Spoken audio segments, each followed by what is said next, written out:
Welcome to the Bigwig in Gaming podcast on demand. I'm Intica on this 27th of January 2024, and I'm joined by the illustrious, the beautiful Swinny. Why, thank you, kind sir. I shall also say you are quite dashing yourself. Thank you very much. Mic announcements, mic alert. Any? Do you want to admit to the viewers and the listeners that we killed him, or? Look, all I know is there's going to be some bones found somewhere someday. So. It's going to be a true crime series on us. You know, it's funny you say that. I actually finally watched True Detective season 1 for the first time this week, and man, that's a very well-made TV show. Let me just put it that way. Dude, because I went through a period where I watched just like everything that's decent, like European shows, like anything, UK, just went crazy. And I almost want to talk to you more after you watch season 2. Okay. But because I don't want to say anything. And out of anyone I know, you probably are the last person to have your view colored by anyone. But yeah, I totally agree. Season 1 is like not perfection, but it's 10 out of 10. It's freaking amazing. Season 1. I've gained such an appreciation for Woody Harrelson that I never had before. And obviously McConaughey is just amazing, but just the actual the actual cinematography is just like out of this world, and what they did with that show. Writing, pacing, the bravery of the pacing, in my view, because even though it was made in that like golden age of cinema, TV, sorry, it still was willing to be very slow, which was quite aggressive. What are you laughing about? No, I'm just saying, on the other hand, I'm struggling to get through even the first season of Westworld, so... Oh, wow, really? Look, the problem is, like, with Westworld is that I can't suspend my disbelief around certain elements of what they've done about the world. Like, the whole idea that every night that they take in the damaged, robots or whatever they call them and repair them and put them back out, I'm like, how does this work? You've got, like, people that are visiting the park and staying overnight. Yeah. But somehow everyone's being paused, and then like the people come in to get it's like there's things just don't add up to me that kind of like, and I was hoping some of that stuff would be explained by I'm probably like 8 episodes in or something, and I'm like, anyway, we'll see. You're almost at the end. That's interesting, because that show, you have to have that suspension. It's a Bigwig in TV podcast, by the way. I could easily do a podcast about just talking about shows. But yeah, you really need to believe the world for it to really connect. So yeah, and there's just like that's what stopped me from getting really invested in like just letting it go and just letting the story kind of guide me. But yeah. Anyway. That's one of my faves. Still, like The Wire and Breaking Bad are the top tier TV show. I had a long discussion with a friend about this yesterday. Yeah. Just like I don't even think anything's close to those two shows. And you haven't seen The Wire? No one watches The Wire, man. No, so I said to myself, I'm going to sit down and watch it, and then you know what? When I was talking last episode of Bigwig on Demand, how I binged all of Succession while I was grinding through Battle Trophies and Star Ocean 4.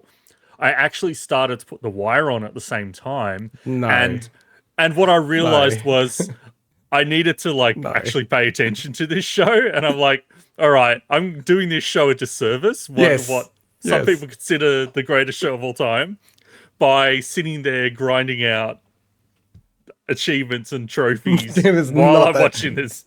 The Wire is like literally the show built not for the TikTok generation. So I got through most of the first episode, said, you know what, I'm going to come back to this because I'm not giving it the attention it deserves. So. So some of my mates have actually gone and watched it finally, and one of them was like, you just like promise me you'll watch it to the end. Like, this is a big ask. Promise me you'll watch it to the end of season 2 because it can take that long. There's 5 seasons. And they were just like hating it in season 1. And then like started watching season 2, hating it. And then halfway through season 2, they're like, "This is the greatest thing I've ever watched." Like it's all, like everything just fit together. And I've watched that show 2 times all the way through, and I definitely will watch it a third time because it's just so good. You know what show that I've just been like considering rewatching because my mind always goes back to it, which is Mad Men. Yeah, Because that's a bingeable show. Yeah, I've actually forgotten a lot of the specifics that happen in that show, and I'm like, it might almost feel a bit new after like all these years. So yeah, I think there's also layers to that show that you probably appreciate more as you get older. I think because like what that show came out in our like 20s or late 20s or something like that. I just think I'd appreciate elements of it a lot more. That's a good show. I just don't think that's like. Yeah, that's not even anywhere close to me, to The Wire and Breaking Bad. Breaking Bad's like mainstream, artistic, almost perfection. Whereas The Wire is just artistic perfection to me. So, yeah, I could go on about these shows for hours and hours. And I always think to myself, oh, I've got this awesome concept of where it's like, I can tell people, what shows to watch and when to stop watching them and all this other stuff. And I just realized I'm reinventing the Jump the Shark website that's been around for like 30 years. One of the guys from Howard Stern came up with it. I'm like, this is already invented what I'm thinking of. But because same as Dexter, when people watch Dexter, I'm like, if you can, just watch up to season 4 and that's it. Just drop it. And if that's the whole show, I go, that show is like a solid 8. Maybe bridging 9. I don't know if you've watched that. That's actually a show you can just put on in the background. I've seen bits and pieces, but I didn't have any context. So I'm like, okay, clearly you need to watch this from the beginning. So see, that's a good idea. You could just do a YouTube/podcast about second screen shows. What are the best second screen shows? What are the I'm going to grind something out for 10 hours mindlessly. Exactly. What can I put on in the background that isn't YouTube? Well, yeah, what repeats itself so many times that you'll definitely pick up on what the hell they're talking about. So yes, the episode, not big week in TV. What did we want to talk about? This is on demand. Last time we recorded was 2 weeks ago. Fortnight for Australian and UK listeners. Look, I think that we'll probably in a moment get into just talk about video games, talk about gaming.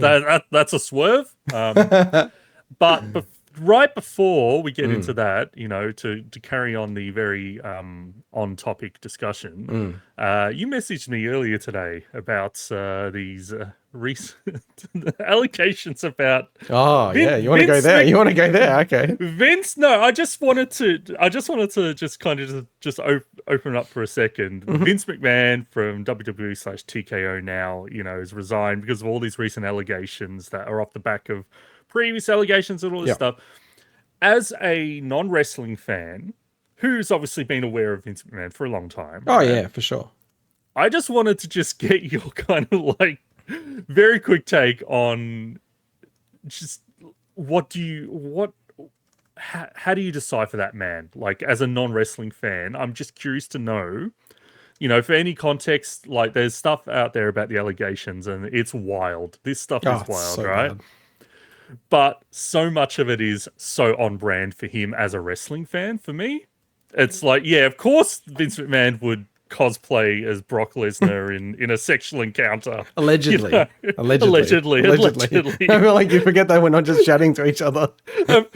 Of course, he would name certain sex toys after WWE superstars. That's Vince McMahon, right? But as a non-wrestling fan, I just want to get your take on who is this man? Who is Vince McMahon to you? Well, because look, I often come at things like from almost like a business lens, right?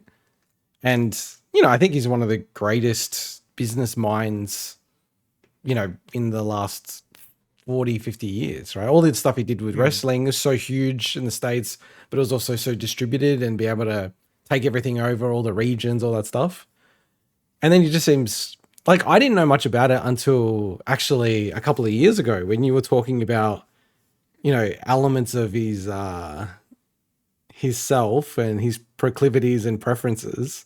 I was like, wow, it's kind of a bit out there. It's not what I expected from him.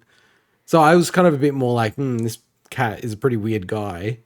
Then I started, I don't know if he was on the Joe Rogan show or something like that. I saw some long form interview with him.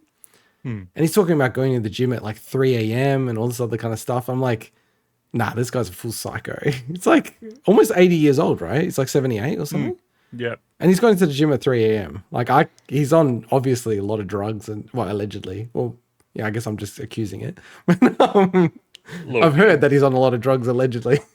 But yeah, so I think with all the prior allegations where he stood down, at that point I was a bit like, well, this guy's kind of he's a bit of a rascal, to put it lightly. And then I actually read through some of the court documents of from the accuser, and I was like, Jesus, like, holy moly, this is like, it's almost true crime-esque, the allegations. Like, how do you make it so insane that you want to make some kind of like Netflix show about it or something? It's crazy stuff. So it's that whole adage of you can't write this stuff. You wouldn't believe it. You go, this is ridiculous. And the fact that Netflix is in the middle of wrapping up the documentary series about Vince McMahon as well. Oh, it is, so that is happening. And it's kind of I just wonder what they're doing now. Are they like, let's push the pause button right now until we know how this this latest chapter of his wildlife plays out? But I just wanted to ask that before we got into the video games. Sure. Because I'm like, I'm not going to be able to find a good spot. Maybe at the end of the show I could, but I'll just ask you now. No, like I actually have been looking forward to watching like like Last Dance, the Michael Jordan doco. Like something long form about his life, especially like how he took over all the regions. Like I'm really fascinated by that. Like, again, kind of from a business perspective, but yeah, like, man, he's definitely, you pretty much look at it and you go, this guy's destroyed his reputation forever, you know? Yeah, I'm just trying to find. So I think that documentary is being put together by. I'm just trying to. Is it Bill Simmons? Yes. Bill Simmons, yeah. He's been talking about it forever. I used to listen to his podcast. And he's always been talking about, like, that's where I even know about the whole regions and all this other kind of stuff, because he would always talk about it.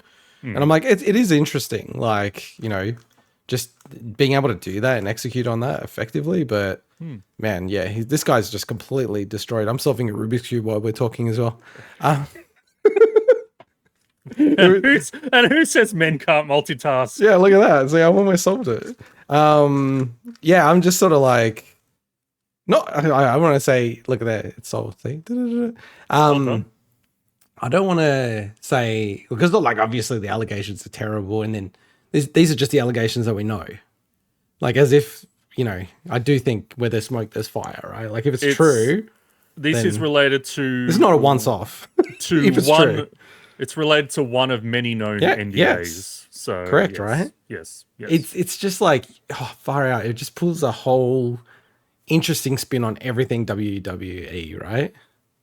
Like history, like people, bloody hell, man. And then it just got bought out and merged, right, with the UFC. Yeah, last year, yeah. So they merged with UFC, which was wild. Yeah. And this week had like something like $6 billion deal with Netflix, right? With WWE. This what were they going to do? No. Netflix has purchased the rights to WWE Raw for like 10 years. Oh, really? They're going to have wrestling on Netflix? Live streaming on Netflix. That's crazy. For like $6 billion deal, US. Yeah. The Rock became on the board of directors for, I don't know if it was TK, I think it was TKO. Wow. Could be WWE. But anyway, The Rock joined the board all this week, and then this happens. It's like one of the biggest eventful weeks. Anyway, this is... I like how we talk about TV and then wrestling. This is a podcast about video games. This is Bigwig on Demand. It's not Bigwig in gaming. You should have just called it Bigwig at the start, I think, at this point. That's true, Bigwig. Bigwig OD. What have you been up to in the world of video gaming, Intergot? Yeah, I'm playing all the hot games, games that are breaking through to the masses, collecting plagiarized Pokemon. No, I haven't been playing anything like that. Been playing games from years ago. We should talk about Palworld a little bit, though. Well, we could. I don't know anything about it. I just know it's selling like gangbusters. I'll bring it up. I'll bring it up when I get to my stuff. Okay. So I love Trials HD. I do love technical games, like games where it's like you have to get some level of mastery over it. So I started playing Ollie Ollie World because I'm like, people talk about how that's quite technical. And like I said to you offline, I was like playing through it, and then the credits started rolling, and I was like, what the hell? Like, this is the end of the game? I was shocked. Then I was checking. It's like, yeah, I beat the game quickly, but it was way shorter than I was expecting. But man, the layer of depth and challenge of that game is just like obscene. Like, I like those challenges and getting through it. And it actually reminds me of not this. I haven't played this game very much, but I know you and one of your mates from the old days played it a lot, who you lived near, without me doxing anyone here, right? The Nintendo 64 game, is it called something Harvest? Not Body Harvest? That doesn't sound right. Blast Core, you're talking about. Why did I say Body Harvest? Well, I mean, they both start with B, both 2 words. That's really Body Harvest is also a game I used to play, but okay. Blast Core, I think, is Blast the Core one is the one that I'm talking about. In terms of technical, yeah. Body Harvest was a 64 game as well. That's so weird. It's a Rockstar DMA design game. Yeah, that's so weird that it's basically the template for modern GTA. That's almost like a computer error my brain made. It's like, this is like something that AI would make a mistake with. Just like another N64 game with B. But Blast Corps, you know how it had all those really tricky challenges if you wanted to beat it for the platinum stuff, yeah. Was it actually platinum? That's so funny. Yeah. Yeah. So I was looking at the platinum for Ollie Ollie World, and it's like 0.1% have got it. And I'm sure that's been deflated, or I guess that's the right term, because this game was free as part of PS Plus 1 month, like the essential, like the bottom basic bitch, like me. I mean, it definitely would be, but also depends on how they track the stats, whether or not someone needs to have unlocked at least 1 trophy in it to then count towards that percentage, or if you just need to have installed the game or whatever, So it really depends on how they calculate I get that. what you're saying. Yeah, because obviously a lot of people will claim a free game and then never load it up or not load it up for a long time. Oh, true. That's true.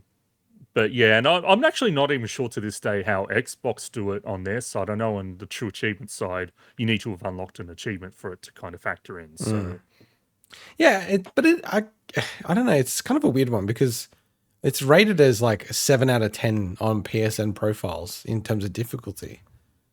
But I'm like, not sure about that. I think it's one of those games I definitely look at and go, some people would just never be able to do this. Like just how tricky it is to do it. It's got a pretty high ratio on True Achievements on the Xbox side. So yeah. I forgot it was on Xbox.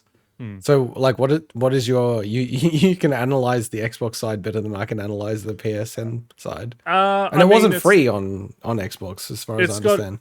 It's got a ratio of over 4, which basically means it is pretty tough completion. It's not like super hard or anything. Okay. So it definitely is like being inflated by the PS Plus. I'd have to check whether or not if it was ever in Game Pass or anything, because that massively skews the numbers. Yeah, for sure. For sure. But yeah, no, it's a fantastic game. It's a super awesome game. It's just like, you know how I'm not necessarily the biggest fan of stories and stuff. And for what it is, it's got a good story, right?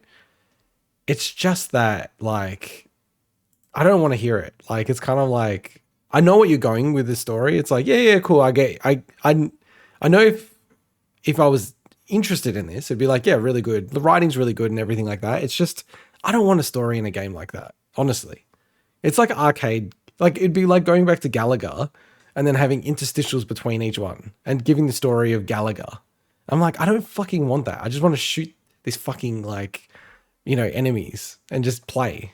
And it's like every level I have to like skip the fucking dialogue. I'm like, I actually checked in the settings. Can I just skip the story? And there's like no setting. I'm like, give me a fucking setting to skip the story.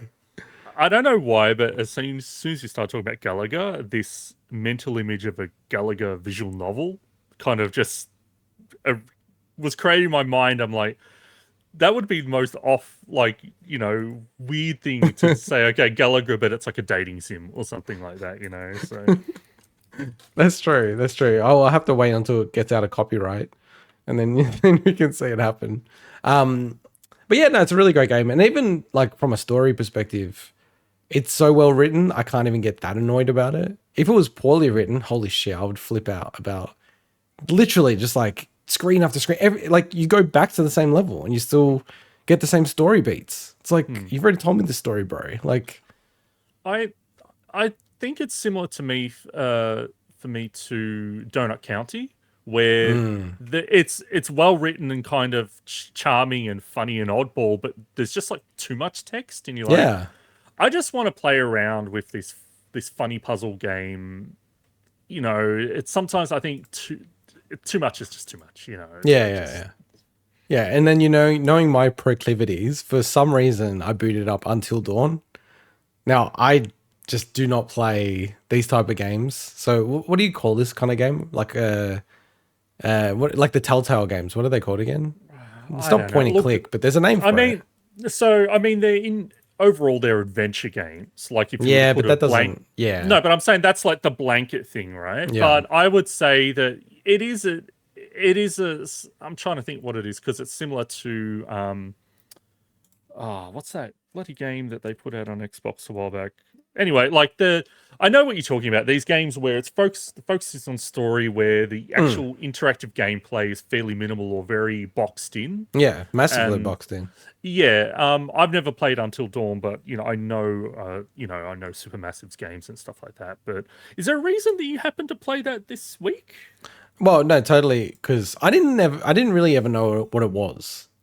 And then I was listening to this podcast and they're talking about how they're going to make it into a movie. Okay. And I'm like, oh, and then they said something along the lines of, there's an interesting dynamic in the game. We don't want to spoil it, but you can't replicate it in the movie, but it does make it quite unique. And then maybe you could do something similar to that in a movie. And I'm like, what are they talking about? It actually intrigued me. And I'm like, okay, I'm sure this game's not that long. I've got some time. I don't normally play these type of games.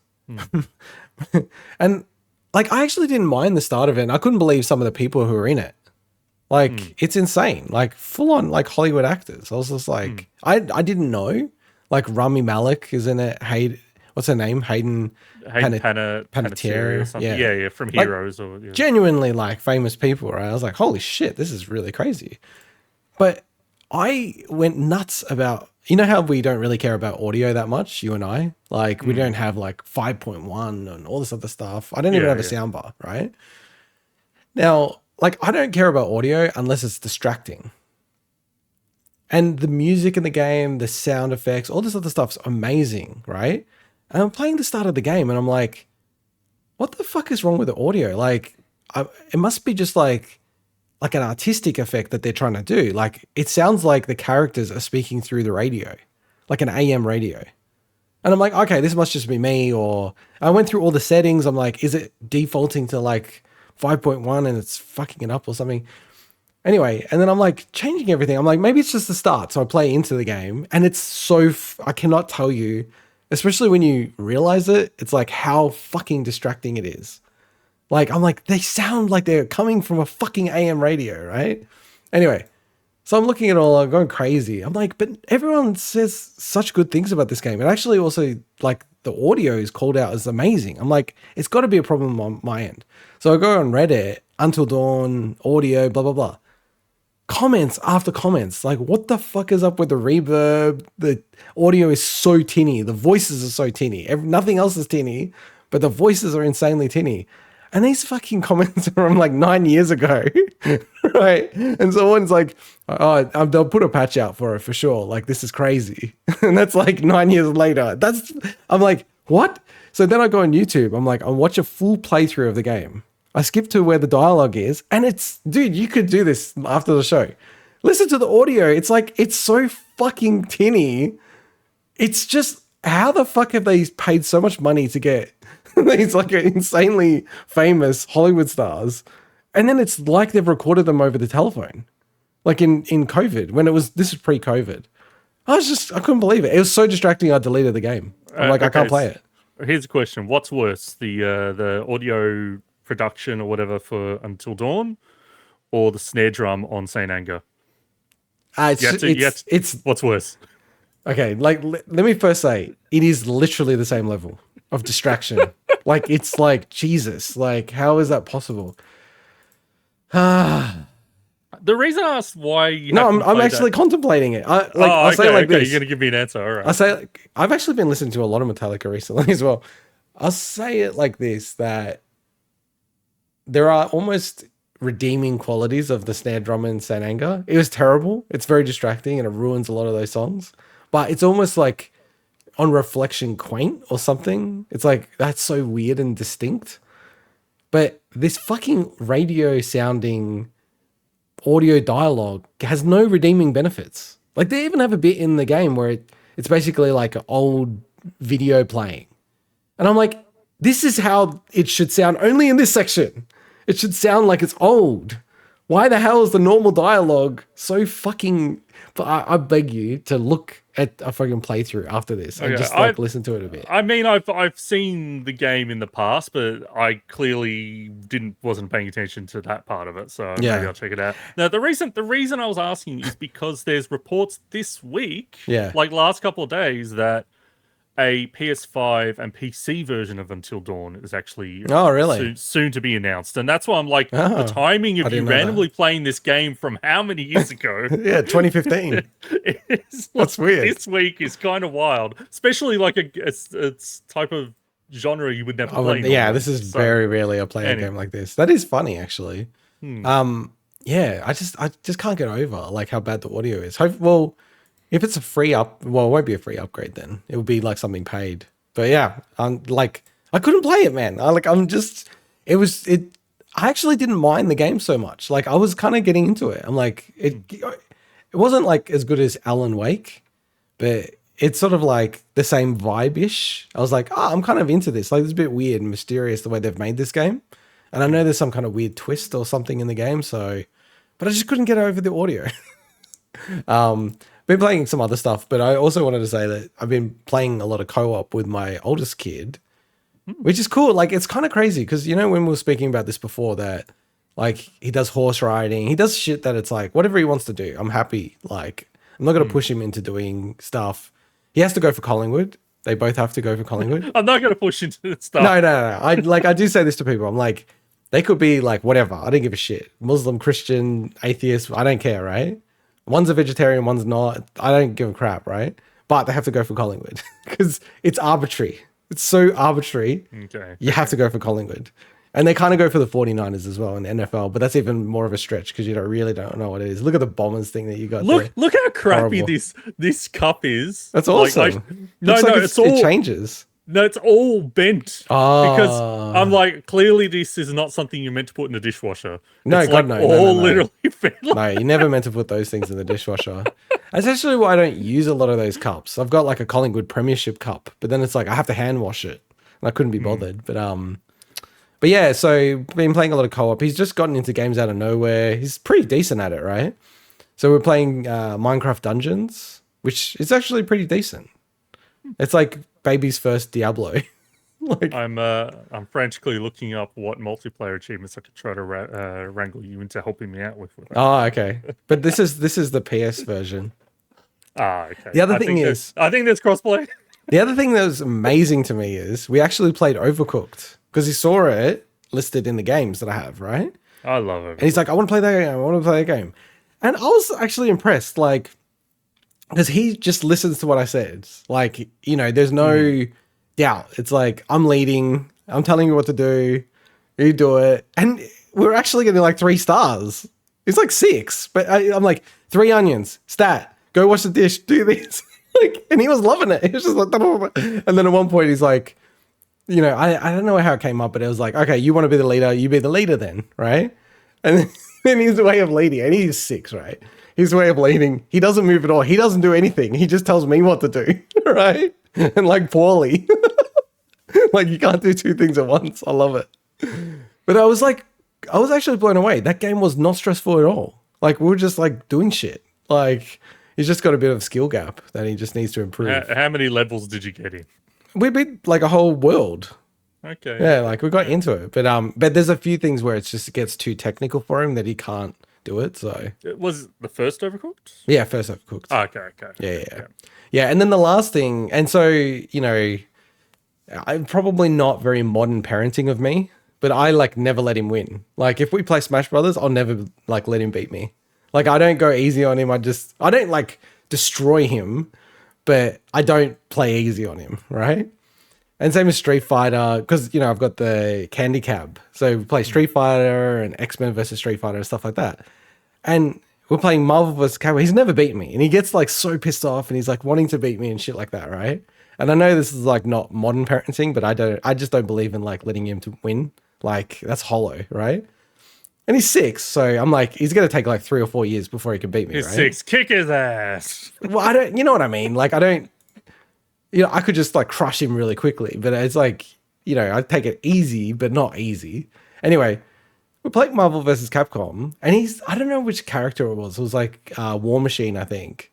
And he's just spamming this move. Bah, bah, bah, and it's actually killing me, and I couldn't get in. And I'm like, shit. I lose my first guy. Get the next one. I'm like, I finally take him out. I'm like, okay, he's not going to get me now. And he had Wolverine. And he's actually like fucking me up on some stuff. Then he did a few special moves and fucking actually beat me for real.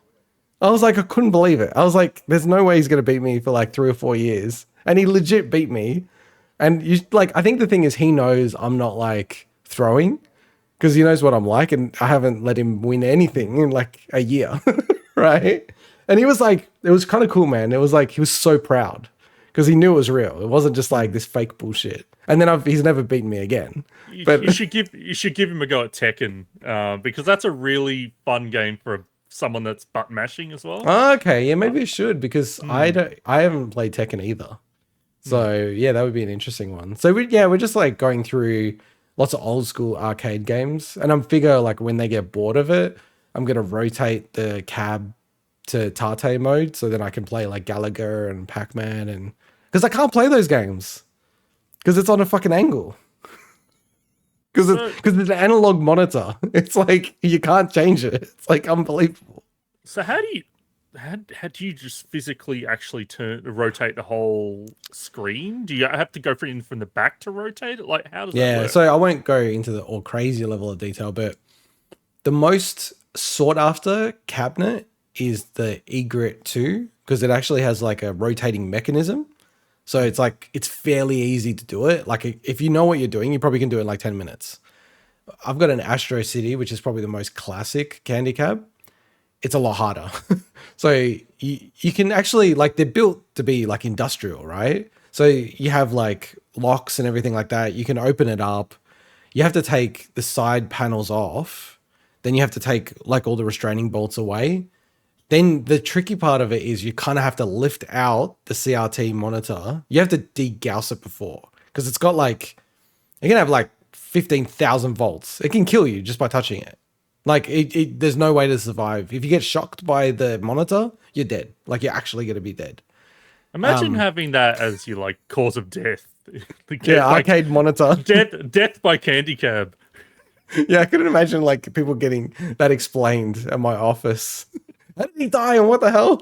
He was rotating his monitor so he could play games from the 80s instead of games from the 90s. He's rotating his monitor to get it in Tate mode. Yeah, Tate mode. What the fuck's Tate mode? So you know what you need to do? You also need to get Negrit 2 and have them next to each other. So so this was expensive and I'm kind of annoyed at the guy that I got it from and whatever. I don't want to get into it, but the BOD02 is so much more expensive. And it's not really the look that I like. It's not like nostalgic at all for me. So, but yeah, look, it's one of those things. I'd only rotate it once a year or 2 or whatever. So, but I'm waiting for the boys to get sick of it. But what happens now is like we get home, they want to play like beat 'em ups, like X-Men versus Street Fighter, Marvel versus. It's really weird. They like Marvel, but they do not like Street Fighter 2, which kind of bums me out. Like they just find it like too slow. They love how Marvel is just like more fast paced, more chaotic. And like, you know, you got your crazy jumps and yeah, it's kind of like, yeah, it's interesting to me how they like one over the other. But yeah, that's pretty cool. And it's now I'm kind of looking for co-op games that I can play with them. And I do think it's a bit of a gap in the market that like games that you can, because I think it works for a kid, and then it's also like someone who doesn't play games at all, where if you had someone who's really good at games and then someone who's like okay or learning, Like they don't really make co-op games to support that well that I know of. Let me know in the comments if you know any. But yeah, You need to break out the Portal 2. the Portal 2. Portal 2 co-op. Oh yeah, but it's too hard. That's what I'm talking about. I actually like. I was thinking about this. Like that's such an interesting game concept. Like trying to make a game where you have a very beginner gamer and a very like expert gamer, and how do you make it fun for both parties and make that a part of the game design? I think there's something to that. I don't know of any game that has done that well. What about Galaxy, Mario Galaxy? Yeah, but see, that's the thing. It's like, yes, you have Galaxy, even like Odyssey has that. You can control Cappy because I've played that a bit. But where I'm coming from a design point of view, it's like the other player doesn't feel like they're required or like they're actually contributing. It's a bit like he can play a lot of, like he was playing Mario Wonder, beat Mario Wonder. So he can play games. It's just when you start to get to like, you have to do too many button presses in a row or it's a bit too technical. So it's like you need a simple game, like a Kirby, bolted in with a Elden Ring. Like I just think there's like something interesting there that people haven't explored. Because people aren't like old men like me who have this problem, you know? Like they're younger normally, you know, who are making games. So, but yeah. But how about you? What have you been playing? So that's actually an interesting thing to bring up because I'll segue into Hogwarts Legacy. Oh, and yes. Game for child. Actually, when my niece and nephew were around at my place and they were watching me play Hogwarts Legacy, and my niece had actually already played some of it on, I think she had it on really? PC or something, right? Oh, PC gamer. There you go. And she just kept saying, "Oh, I got up to this certain point and then it was too hard and then I stopped." And it was it's got a pretty long tutorial, right? And it's a part in the tutorial where it throws you into the combat and you got to learn, okay, here's how to like parry magic and all this stuff, right? And she's like, I hated this part. Like, I just want to explore Hogwarts and do all this stuff. And I said, well, you know, this game has combat. It's teaching you so that you can survive the combat. So I don't care. I don't want to do combat. I just want to explore Hogwarts. So I just said, well, I think you want a different game. Like, I tried to be realistic about it. But Hogwarts Legacy, so I actually finally played through it, 100% of it.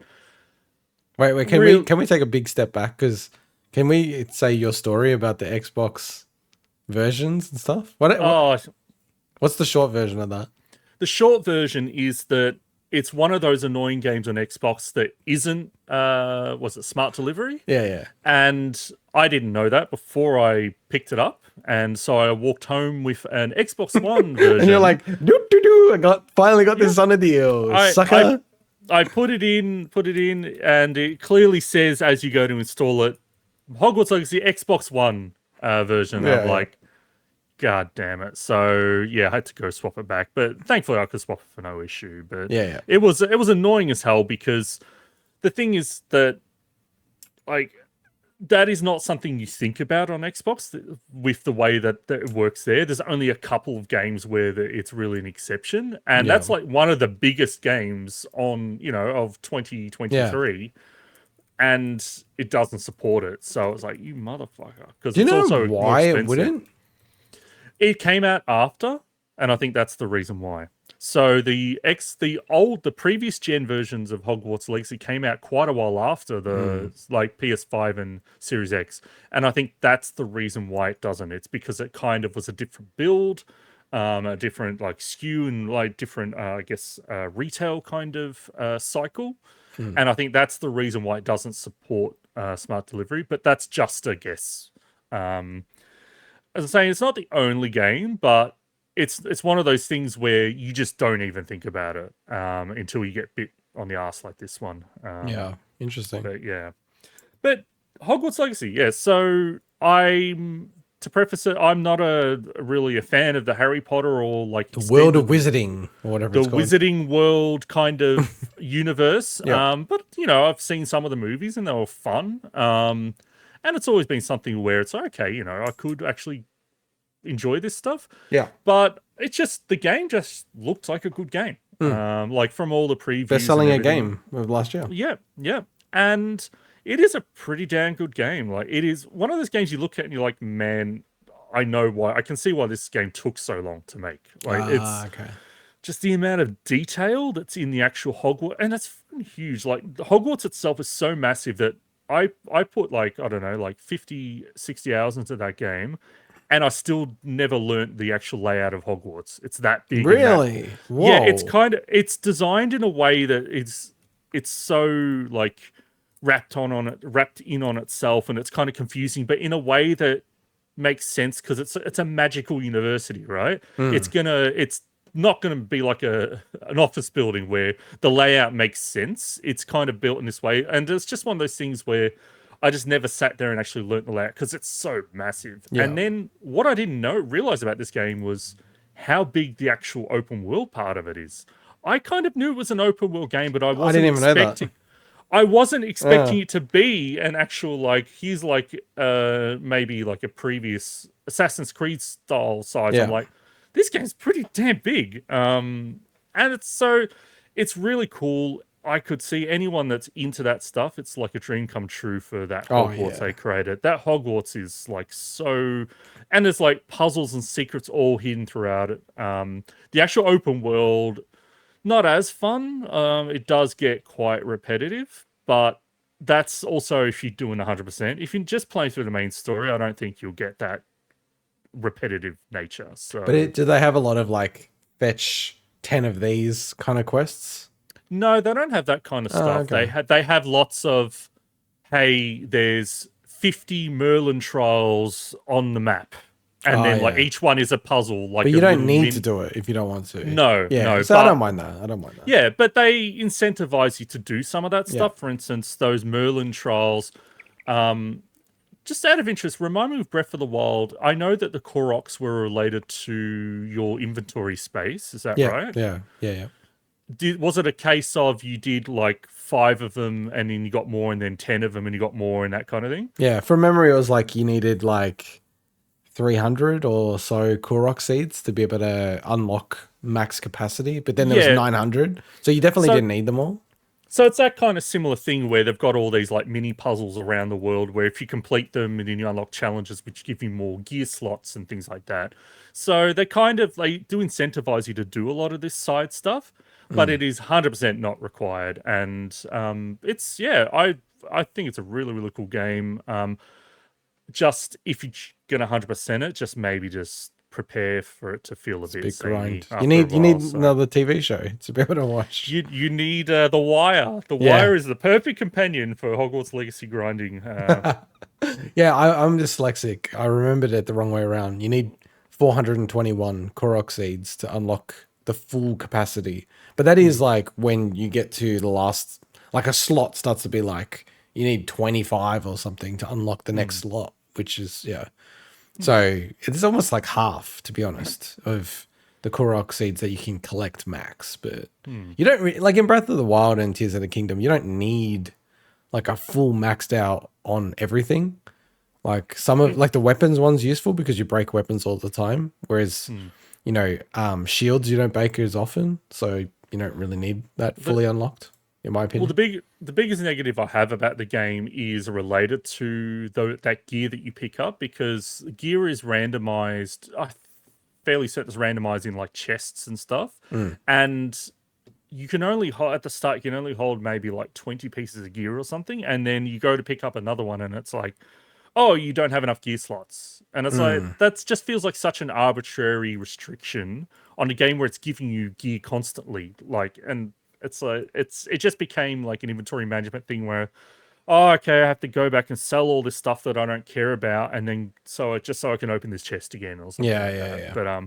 But look, it's a small negative on a pretty damn solid game that looks great as well. So Yeah, no, look, even I don't like. I look at it, I'm like, seems like pretty decent game, and I think it's really unfair what like the devs went through, like with people just hating the game before it was even out, like wanting to boycott it.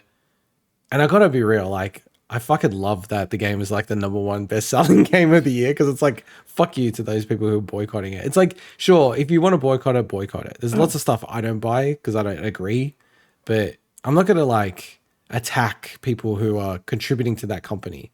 Like if I don't like alcohol. I'm not going to go attack people that work at the company. It's like, I'm just not going to drink.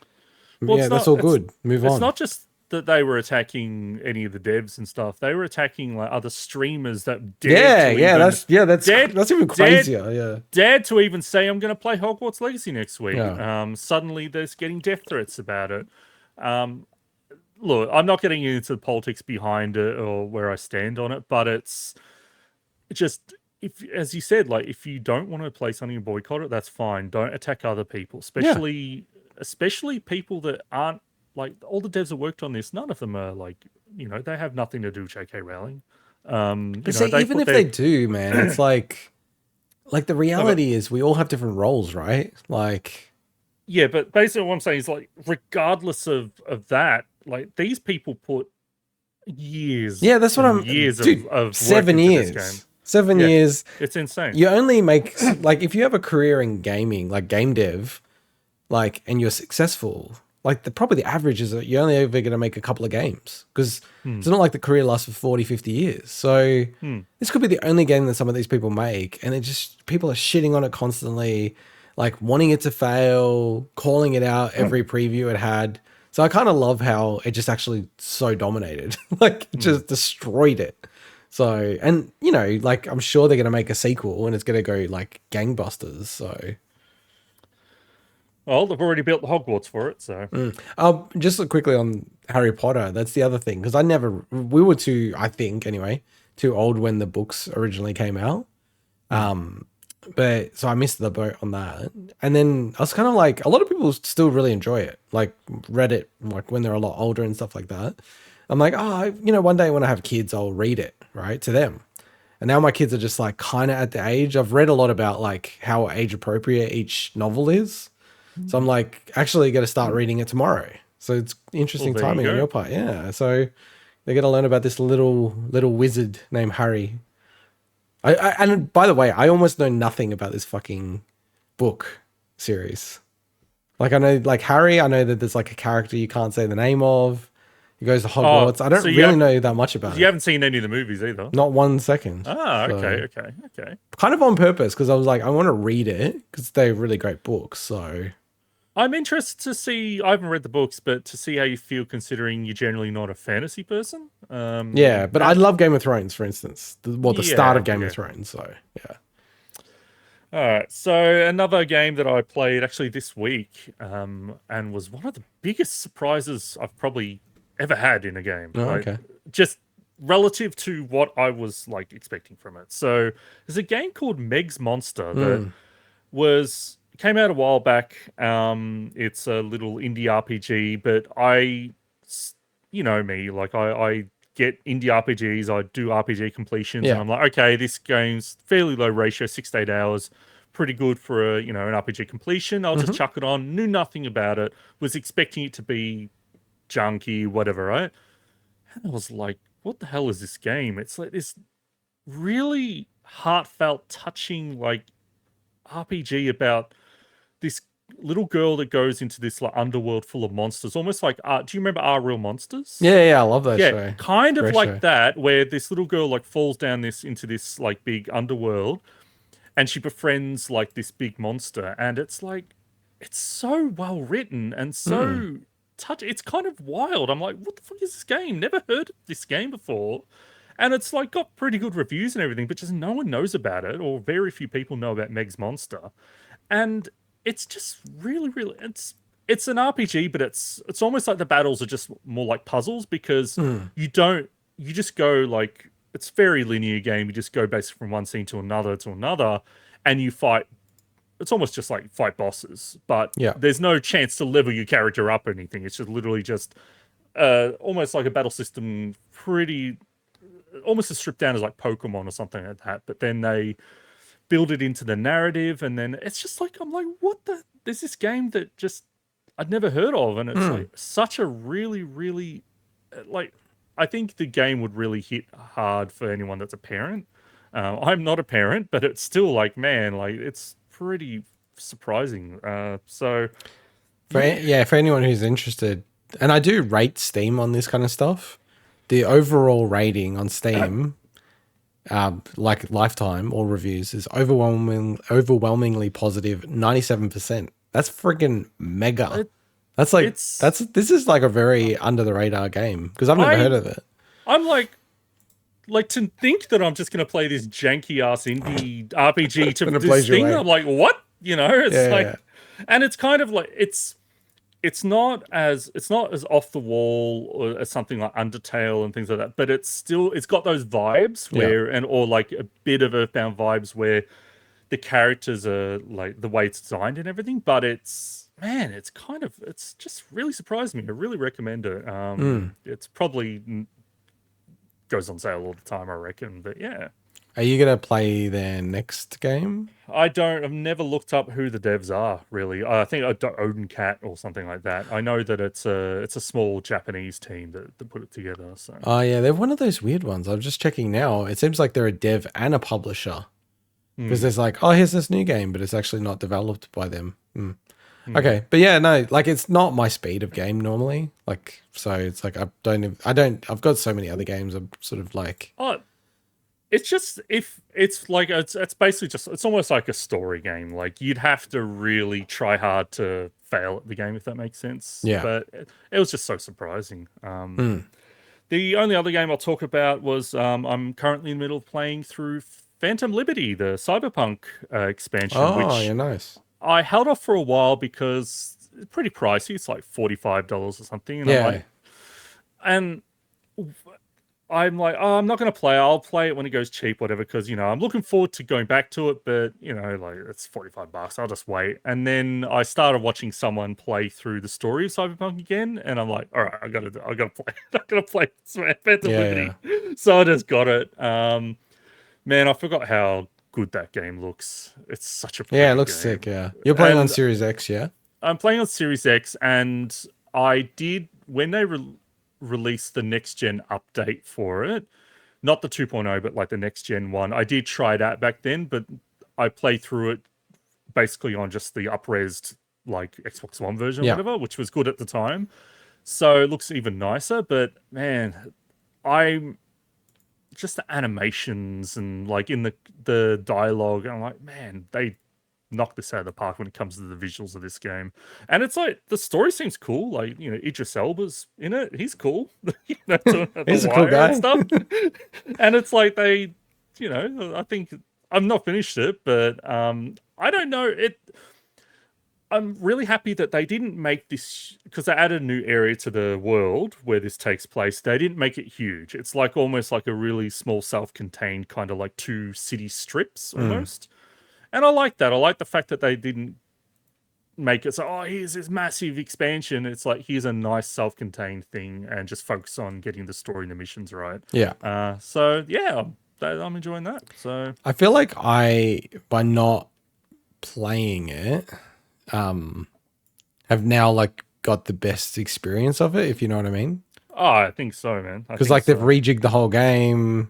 Everyone says shit if this was what they launched with, because they updated the base game along with this Yeah, expansion yeah. and like broke a lot, like fixed a lot of the glitches on later hardware. It's still shit on last generation hardware, but I actually think I wouldn't mind Cyberpunk because I love sci-fi, and especially like this type of sci-fi. It's just I look honestly, I'm so like cheap with gaming.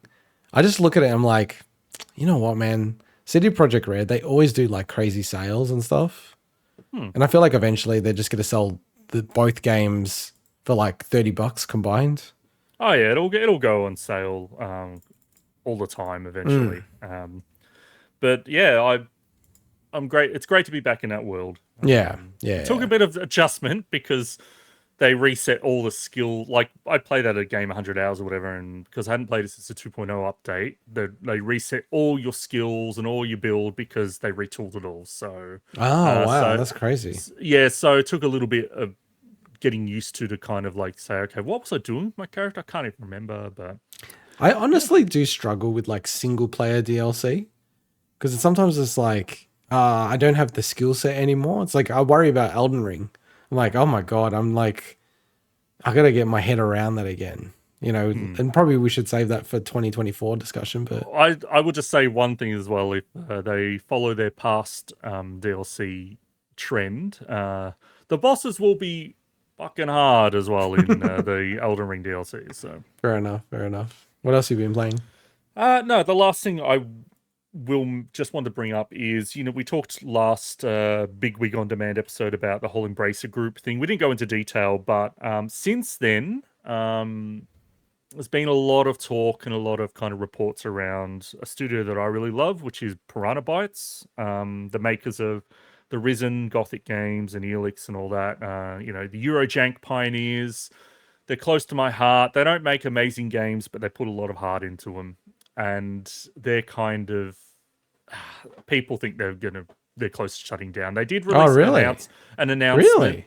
Yeah, an announcement like last week, like, hey, yeah, it's tough times. We're looking to, we'll survive and blah, blah, blah. But one of the head creative dudes that's been there since the beginning left. Oh, that's bad. There's been a whole bunch of people that have been let go, and Embracer Group is closing studios left and right. And I was always worried about Piranha Bytes. I'm thinking, I just hope that their hardcore fan base, which has stuck with them since the Gothic games, are enough to sustain them and say to Embracer, hey, don't shut us down. We've always got a solid fan base who'll buy our games. They're not. Yeah. But I mean, man, fucking Elix 2, they put that out in the same week time frame as Elden Ring. It was like the most stupidest fucking decision ever. How do you put out an open world fucking RPG in the same week as Elden Ring or whatever it was? It was so stupid. It's such a stupid decision.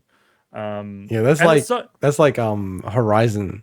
How Horizon, the Horizon Zero Dawn came out the same 2 weeks, I think, as Breath of the Wild, and then Horizon Forbidden West came out. When was it? Was it Elden Ring as well? Or was some game like that? It was insane. I was like, what the fuck are they thinking? But at least they have Sony behind them, right? They've got the Sony powerhouse behind those games. What does Elix have? No, I know. It was Elden Ring. Yeah, so Elden Ring was so Elix 2, Horizon Forbidden West, and then Elden Ring came out within a week or so of each other. But the only explanation, I think, look, the Sony piece, Guerrilla and Horizon, I think it's just arrogance to go, we're still putting it out. We think our game's better than that, right? I think the Elix 2 thing, probably it's just they needed the money. And they're probably looking at it going, you know what, we need to get this game out to get money in. And we really probably wish we could wait for 3 months or 2, a month and a half, let's say. Because Elden Ring had a long tail, man. That people were obsessed about that game for a solid month. They weren't playing anything else. So. And it's only my stubbornness that said, if I play Elden Ring before Elix 2, I'm not going to want to play. Yeah, exactly. I'm not going to get to Elix 2 for ages, exactly, So that's why I played Elix 2. I remember that. That was insane. That was insane. But that's a shame, man. That really sucks. Well, look, the fact that they put out a statement after those reports came out means there might still be hope, but we'll see. We'll see. The proof is out there and how Embracer's doing it for other studios. So, dude, it's kind of crazy because it's actually exactly the type of game that developer that Embracer wanted. You know what I mean? Where it's like a double A kind of level game, where it's this is not a triple A game. It doesn't have a triple A budget either. It doesn't have triple A sales, but then it's in its own zone. But if they start shedding those companies as well, holy moly! That whole thing is just so cactus, man. It's bad. It's so bad. Oh, that's me. That's me done. Beautiful. So why? And I was actually looking. So it's bigwigpod.com. So we see OD's already there on demand. We just need to make up something for the P, and then we can change it from podcast to something like performed on demand, play on demand. I don't know. We have to think about it. I'm just glad Mike's not here because I know what he'd say. That's true. What could you say? Bigwig P on demand. That sounds bad. But what would the word be?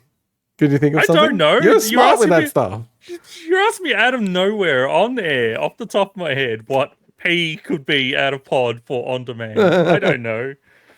Well, I'll have a think. You know what? That'll be my homework. I'll you have go. a think Okay, about it. okay. I'll have a think So about it. why I wanted to do another on-demand episode is because I want to talk about this year. So last time we spoke about like almost last year a bit, catching up a little bit. But I thought, why don't we get together? No major things have been announced so far, really, for this year. And then it's like, yeah, like games that are coming out or the lack thereof potentially.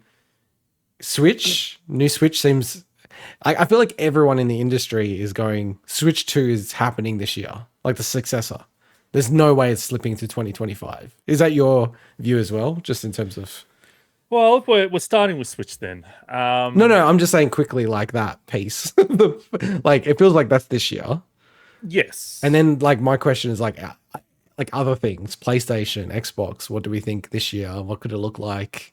And that kind of stuff. So yeah, opening it up. Well, I've got a list of stuff.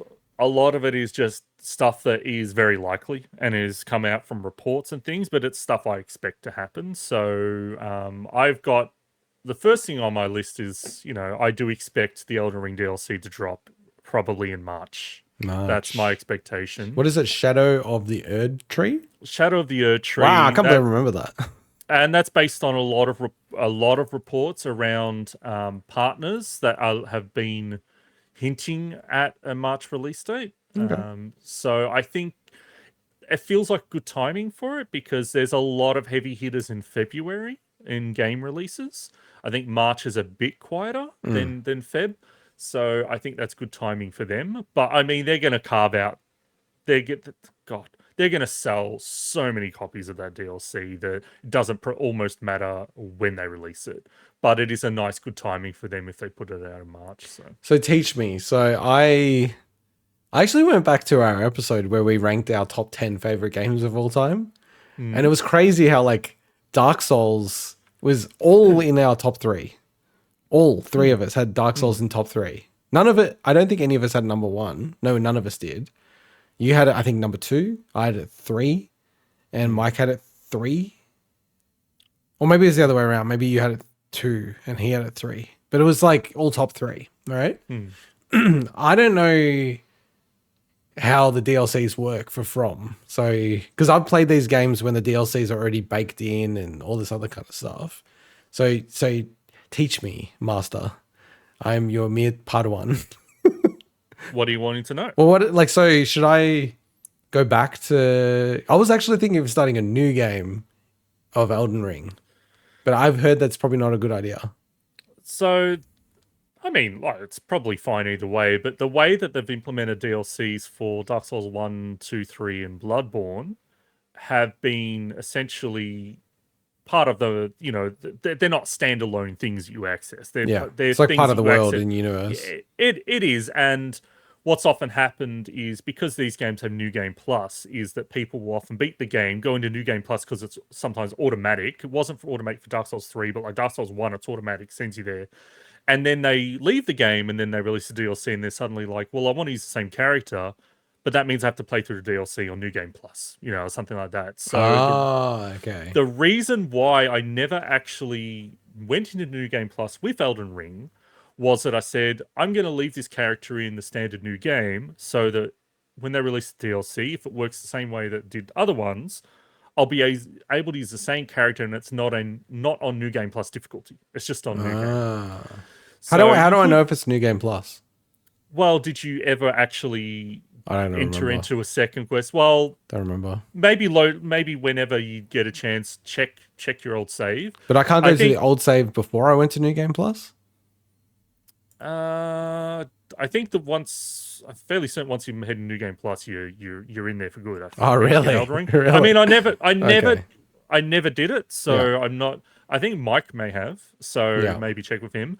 But that's the reason why I never actually did that. I did actually want to kind of try New Game Plus, but I said to myself, look, they're going to put out DLC. Interestingly, they in the past, from a completionist standpoint, they've never had achievements related to Dark Souls 1, 2, and 3 either. So Like when the they put out, DLCs, you mean? yeah, the DLCs. I can't remember with Bloodborne whether or not trophies, they had trophies for old hunters or whatever it was. I think so. But the only time that the DLC ever had, and this is what concerns me from going back and getting the completion, Yeah. is when they put out Skull of the First Sin for Dark Souls 2, the Get All Sorcerers achievement then included the DLC sorcery. So then you had to play through the DLCs to be able to get the achievements of that in that version of it. But prior, like, they never put achievements in the DLCs. But Old Hunters, I think they may have done Yeah, trophies. there's trophies. Yeah, I just looked up. Yeah. Yeah. Interesting. That's another game I'm like always hovering over to download, Bloodborne.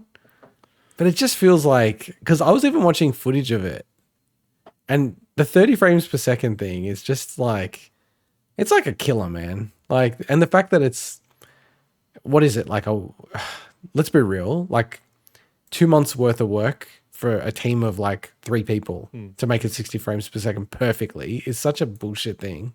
The whole 30 versus 60, it's interesting because Hogwarts Legacy, I was talking about that before, right? And that has like a high fidelity mode with ray tracing, or like scale back ray tracing that runs at 30, and it has a performance at 60.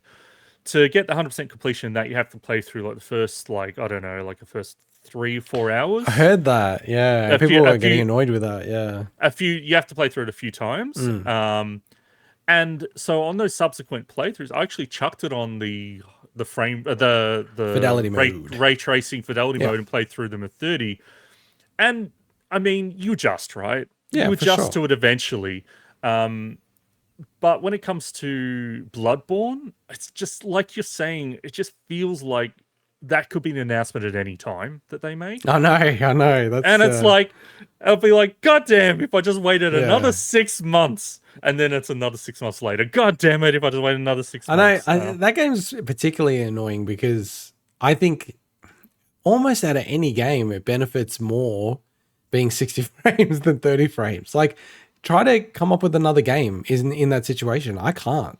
Because and like just quickly on the 30 versus 60, like I'm just not a person that's like, oh, it has to be 60 or death.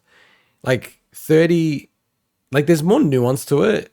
Like 30 is not 30 in every game. Like some games they have bad frame pacing, so it would like kind of dip to 29, 30, 29, stuttering, stuff like that. I can't, like that's almost become unplayable. If it's a solid 30 or a solid pacing, and it's the type of game it is, so it's not like a racing game, high reflex, you know, like fighting high action, fighting. I'm fine with it, man. Like Tears of the Kingdom, I never was like bothered by the frame rate. Never. And when people are like, oh, you have to install it on the emulator so that you can get 60 frames a second, I'm like, you don't need that. But that game, Bloodborne, it's like, shit, that could benefit from 60 frames. I know they've even got that hacking Aussie guy that we love, Lance McDonald, I think his name is. Yeah. Like he's hacked Bloodborne so that it plays at 60. It plays above 60 on the PS5. So like, you know, modified PS5 with a patch. So it doesn't seem like a mountain of work. I don't know. It's so weird. I still like am baffled about what's going on there. Like why they don't do something about it. Like remaster it or whatever. I have no idea. I wonder if it's just something to do with where they need From's assistance in some way, and From just haven't been able to accommodate. Well, they've got a lot of games on the go. Well, that's the thing, is like the fact that, you know, like, we knew for ages before it was announced that Armored Core was, you know, in production for years while Elden Ring was being wrapped up. Like they've had a lot on their plate. So I just wonder whether or not they needed From's assistance to get it up there. Because it wouldn't surprise me, based on, you know, the way that From developed stuff, that they needed some assistance. But because it's a weird one, they own it, Bloodborne, Sony. But yeah, to your point, it's like, do they actually need From's okay or something like that? You know, because normally in these type of relationships, they could have just said to Bluepoint, for instance, hey Bluepoint, remake this game, done. Like, dude, if they remade Bloodborne, that would sell freaking like disgusting numbers of copies. By the way, Bluepoint are actually making like supposedly like a Souls-like game, a brand new IP. would really be interested to see what Blue Point do with a new game. Yeah, same. They're so technically amazing, right? They're so proficient at everything they do, but it's such a new thing for them, Yeah, so. like Demon Souls on PS5 is like the best looking Souls game that I've seen. It's insane how good that looks. And like obviously not doing as much, it's not an open world and stuff like that. But getting back to Shadow of the Erd Tree, so if I've screwed it up and done like a new game plus, you're basically telling me I'll need to like get through the whole game potentially to get into the DLC. Depending on how they do it. So damn, man, shit. For instance, with Dark Souls 1, you would have need to play through a little bit of the game to be able to at least access the DLC. Up until, like the Duke's Archives kind of like almost like halfway through the game to be able to access the DLC.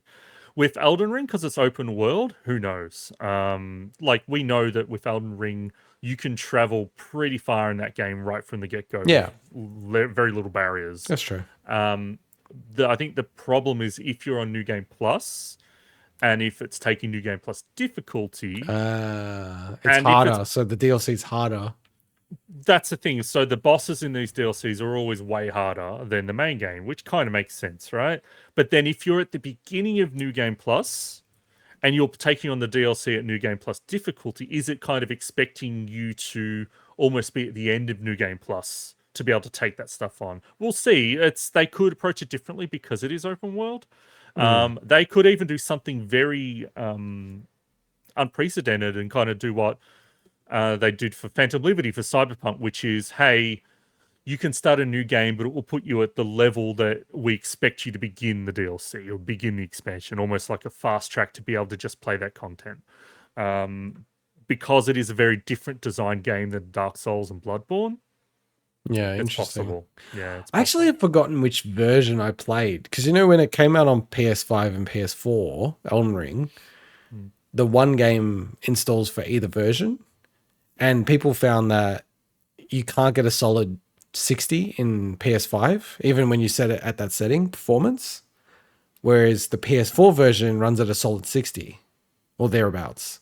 So I can't remember which version I actually installed. So it's like, I need to go back, because if it's like I've screwed it up with New Game Plus, I might as well just go back to the other version and start again. Do you know what I mean? Yeah, and look, I think screw up is I don't want to play dude. I'm not even good at these games. I don't want to play like New Game Plus level difficulty with the DLC when I know the DLC is hard already. Like I don't want to make it harder for myself. I'm just saying, if it works in the same way as their old ones, then it'll probably work like that. So, like the thing is as well, like there's still a lot I haven't done in Elden Ring, so it's a bit like, oh yeah, yes, there is. Actually, I forgot about that. Oh, did you beat every single boss in that game? No, I'm not saying that as like, I forgot, because I'm like, holy shit, you could almost be like experiencing mini DLC right now with new content. For sure, because you haven't done it. Yeah, let's put it in context. I played like 70 hours, 80 hours. Oh, you beat the game. You beat the game. Yeah. I'll be completely honest.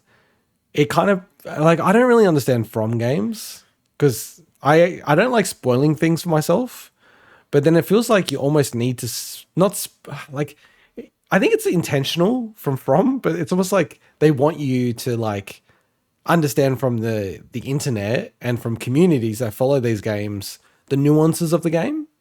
Like Demon Souls, when I keep on playing this, I'm like, why is the world getting like horrible and like harder and harder, the levels? And I didn't realize it's like, if you're a human form, it's almost like a bad thing to do. It's like, you almost don't want to do that. And shit like that. How are you ever going to work that out if you're playing the game? It's like so opaque. Like I'm playing it like almost as if, when Dark Souls wasn't even that big, like, and people didn't really understand the game. I'm playing it like that, like where I don't really get what the fuck's going on. And with Elden Ring, I got up to the end game. So not post game, but end game. I know, yeah. And I didn't even know I was up to it. So I got to that point and then it fucked everything up. And I'm like, oh man, I actually got so pissed. I was like, I don't want to stay in the world. Like now I'm just going to finish it. Like it actually pissed me off. So that was a bit of it as well. Why I didn't go and do some other stuff. Because I was exploring a lot of it before that.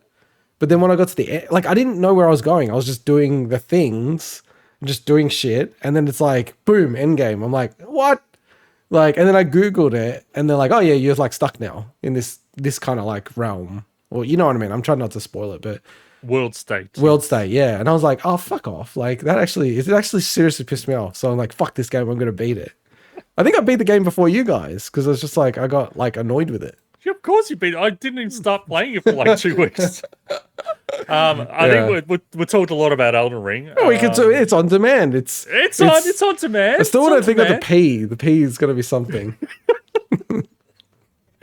All right. What have you got You know, for 2024? can I just say I already come up with the episode name. P on demand. Ping on demand.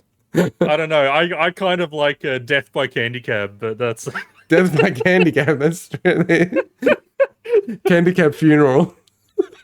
So yeah, like the big thing, obviously being the Nintendo expert as per the last quiz. I still think yes. it's Well done. hilarious that I sung Peaches to figure out how many Peaches Yes. there were. Anybody who didn't see episode 1 of Bigwig on Demand, go and watch. At least watch him singing No, Peaches. please don't. But yeah, Yes. that was actually really amusing. So I'm obviously excited by the new Switch. I think it's very hard for me to say how the Switch wouldn't be the best console of all time if it is a console.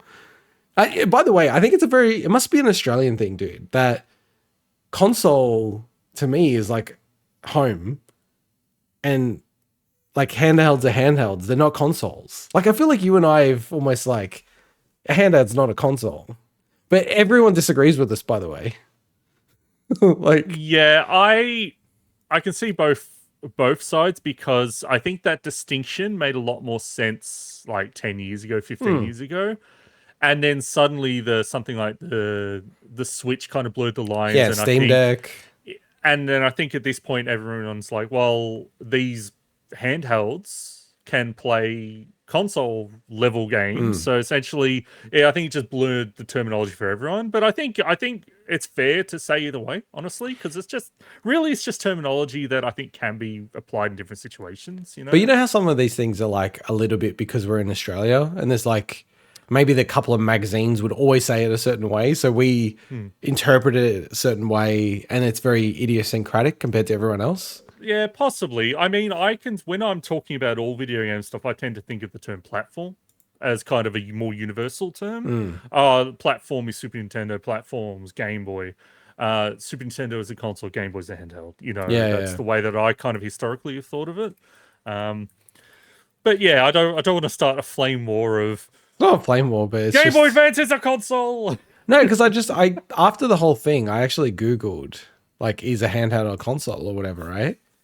And it's like it's almost universal. People are like, no, of course a handheld's a console. It's a handheld console. I'm like, is that really like always been in the Australian vernacular? Maybe it has, but it feels like it hasn't. So anyway, yeah. So I'm super excited about Switch 2. Like Switch, it's so insane to me how much legs the Switch has had, being literally an Android phone from like 7 years ago. It wasn't even the cutting edge Android phone from 7 years ago, right? That was powering it. So it's like almost like 8 to 9 year old technology now. So it is super due for a refresh. Felt like it should have got a refresh before, but it had the OLED change. So I feel like, given that we do this show on demand now, P on demand, we, I just want to almost, That sounds like a bodily feature that you have. yeah, exactly. I'm able to pee on demand. I just think it'd be cool to go, okay, this is what we think it will be. Like, I don't follow all the rumor mills. And by the way, I kind of doubt the rumor mills anyway.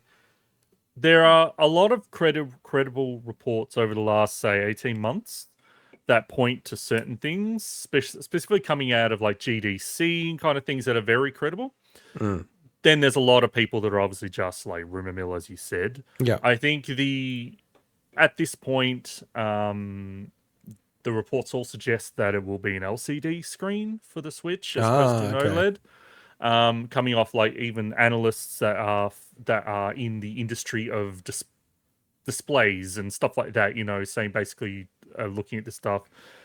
And also there's been a lot of like people talking about behind the scenes presentations around things like using DLSS for upscaling Yeah. for the next platform and Or things like like some kind that. of machine learning upscaling. Yeah. Yeah. And I think that's all that stuff that you could look at and say, okay, that's fairly credible.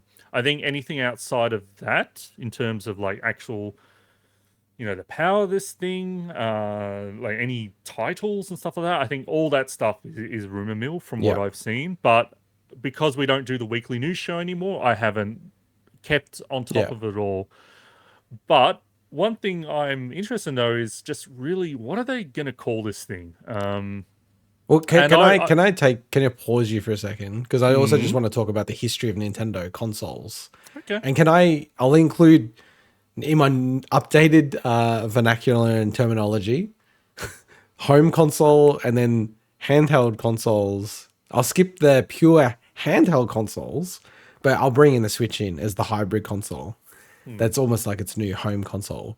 But I think it's interesting, just like also going the way that the company operates. It's quite interesting. So the first, well, like, this kind of stuff that predates it, but really the first, the NES, Nintendo Entertainment System, the Super Nintendo Entertainment System, which really is like it's almost a PS2 to PS3, PS3 to PS4. Super Nintendo is fairly straightforward upgrade on the Nintendo, right? Agree? Hmm. Super Nintendo to Nintendo 64. I think this was pretty crazy what they did between those two. Like everyone was pushing them to go optical. They were like, "No, fuck you. We're still going to use cartridge." They lost Square over that. Ultra 64. They were using like a really complex technology set to make 3D with like silicon graphics and all this other kind of stuff. It was very hard to program for. So like, I think it's almost like this is the start of them being a bit wacky, like every console's generation. So you've had that, then GameCube, they totally flipped it. They're like, okay, we're going to use optical media. We're not actually going to try to be the best looking console either. Because like the 64 was the best at the time. I do remember the marketing though that was the last time I remember Nintendo pushing anything about really performance. Yeah, and trying to graphics. argue it. Yeah, yeah. The GameCube, Agreed. they did push that a lot in their launch marketing. So Yeah. And wacky again, because by that stage, pretty much everyone has like dual analog, whereas they had like the C stick is almost more of a analog version of the C buttons on the 64 controller. And it's not a very great analog stick. I think you'd agree, and also they had their own proprietary optical like disc that was really small. Then the Wii, massive departure, insane name, like not caring about graphics at all, and then being the best selling of that generation by far. Then jumping to the Wii U, which has like, so this is when I was like a fully lapsed Nintendo fan, yeah. And I was talking to you about the Wii U, and I'm super casual, not involved in it at all. I didn't have a Wii, and I was like, is a Wii U like a thing for the Wii? That's what I thought it was. And the way they branded it, marketed it, because it was always just like the gamepad. It's sort of like you just didn't actually understand what the fuck it is. And the craziest part was that was their jump to like a HD. Yeah, their first HD console. But no one knew. Like the casual audience didn't know. It was kind of wild. Yeah, and you got asymmetric gaming because you got like stuff on the gamepad, stuff on the screen. Almost nothing took advantage of that. And then you went from that to the Switch, which was crazy, like a novel idea at the time. It actually really like got me back into gaming, the Switch, because I'm like, this is perfect for me. It's like, and I still think one thing that the Switch does that nothing else does as well is just getting out of your way, letting you play games, and then letting you just like pause games really instantly. Like it drives me nuts. Like everything else, even the PS5, which is pretty good, way better than PS4, it's still a bit too slow for me to pause and do all that kind of stuff, quick resume. But the Switch was pretty wild and out there. So it's like in that whole concept, like going back to your question and the history of them naming these consoles, and then also the recent history about Wii U, what is your like, and we're laying things down. Like we're laying down some predictions here that we'll be judged on. Like, what do you think it's going to be called? That we will be judged on. Okay. Yeah, you'll be killed if you don't get it right. Wouldn't never put it past Intergot to turn it into a Competition. I know, I competition. love competition. I was making some bets in the office. I actually don't see them doing much of a departure from the general Switch design. And can I just pause? Sorry, I know I've been interrupting you. Then I'll just also say for anyone who hasn't listened to us, we are extremely honest. We're not going to copy each other's opinion. We don't like copying each other's opinion, but we may have the same opinion and not even know it. But yeah, go on. Okay. So I think that not only will it not be a big departure from the overall Switch design, I think the Switch name is way too powerful in the modern gaming for them to also move away from that. So I think that they're going to take a similar approach to what they did with the NES and the Super Nintendo, the Wii U, and we know that one didn't work, but also, the Game Boy, Game Boy Advance, where they're keeping the Switch in the name. But I think it will be called something along the lines of like a Switch DX or something like that, like a Switch Deluxe. But DX to me sounds way better. It's something that you could just do SDX and things like that as a nice naming. The term Switch Pro, that's damaged goods if they ever wanted to call it in the past, just given all the industry stuff. Too late as well, I think. Yeah, it is. So I think something like if Xbox didn't exist, Switch X would actually sound good to me, but that doesn't make sense with the market naming and stuff like that. But I think that that's what they're going to do. I think they're going to piggyback off the Switch naming.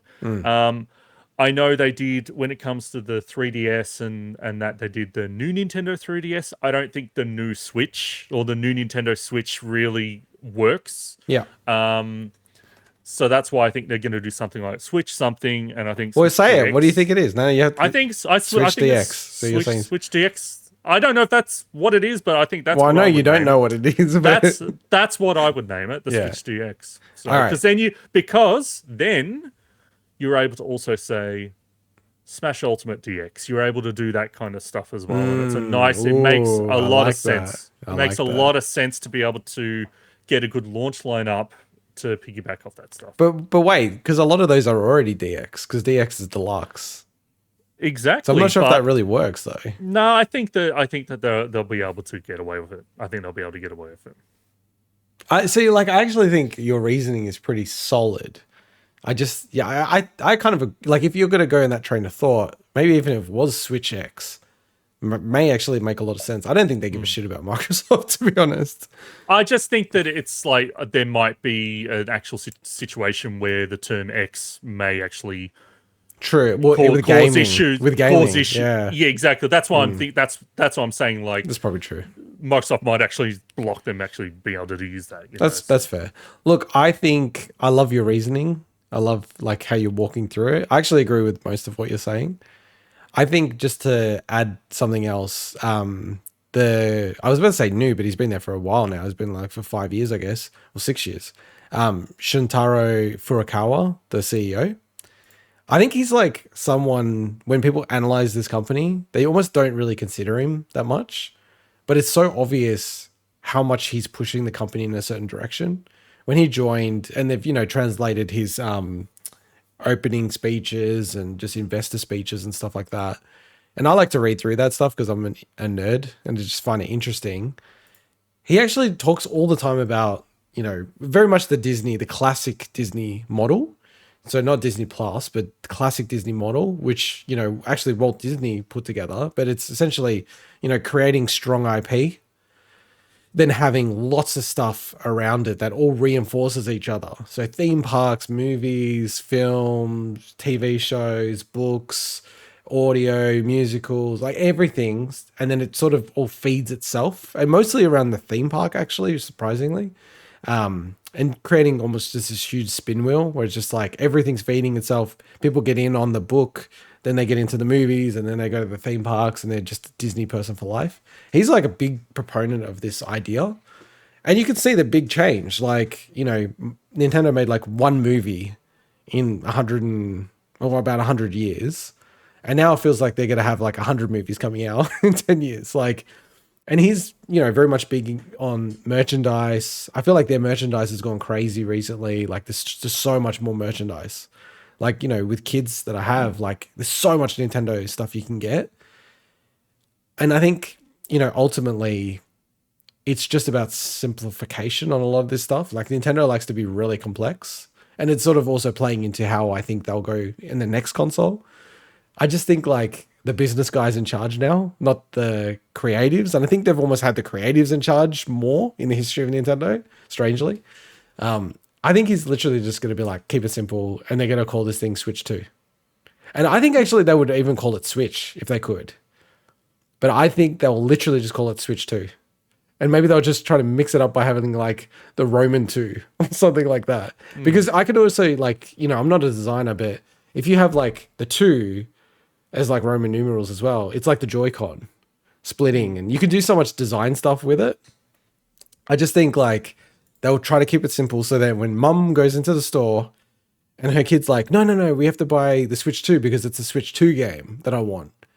It's just super obvious. Like I literally see mums in the store getting, like, no offense, but getting confused about like fucking Xbox.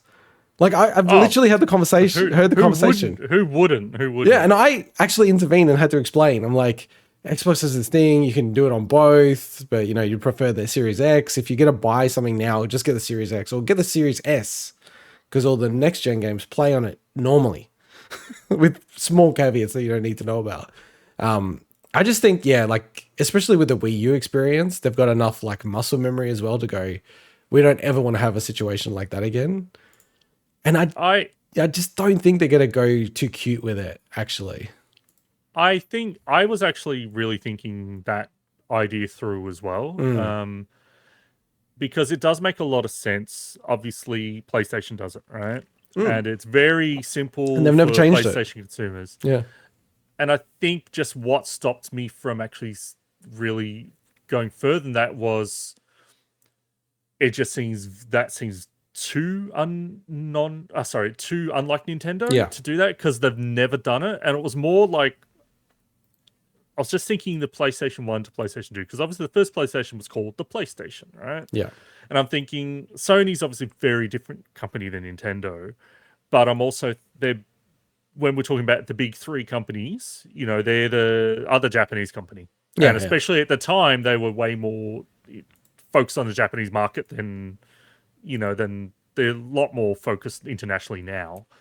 And I'm just thinking, like, I don't know if that's a common thing. Like Neo Geo, they never put out a Neo Geo 2. Or, I'm just thinking, are there any other Japanese consoles that ever actually were called a 2 or something? I'm thinking, is it a Japanese thing? No. And that's why, but then I'm like, Sega never called theirs. Or I guess no, they did. They had like 1, 2, 3, like Mark 1, Mark 2. They had the Master System 2, so that's probably a good that is a good comparison. So that was what's kind of stopped me, is more like I just think that maybe is too different from Nintendo. But I think it's you raise a really good point about the new president. Furukawa. It feels new because it's been 2018. Because he's not a public figure. No, he's not. So, he's not at all. And I think that is a good point, that they, out of all, except for maybe the very first Nintendo, right? This is the time they could really get away with it. They could really get away for Switch 2, because also Switch is just such a short name.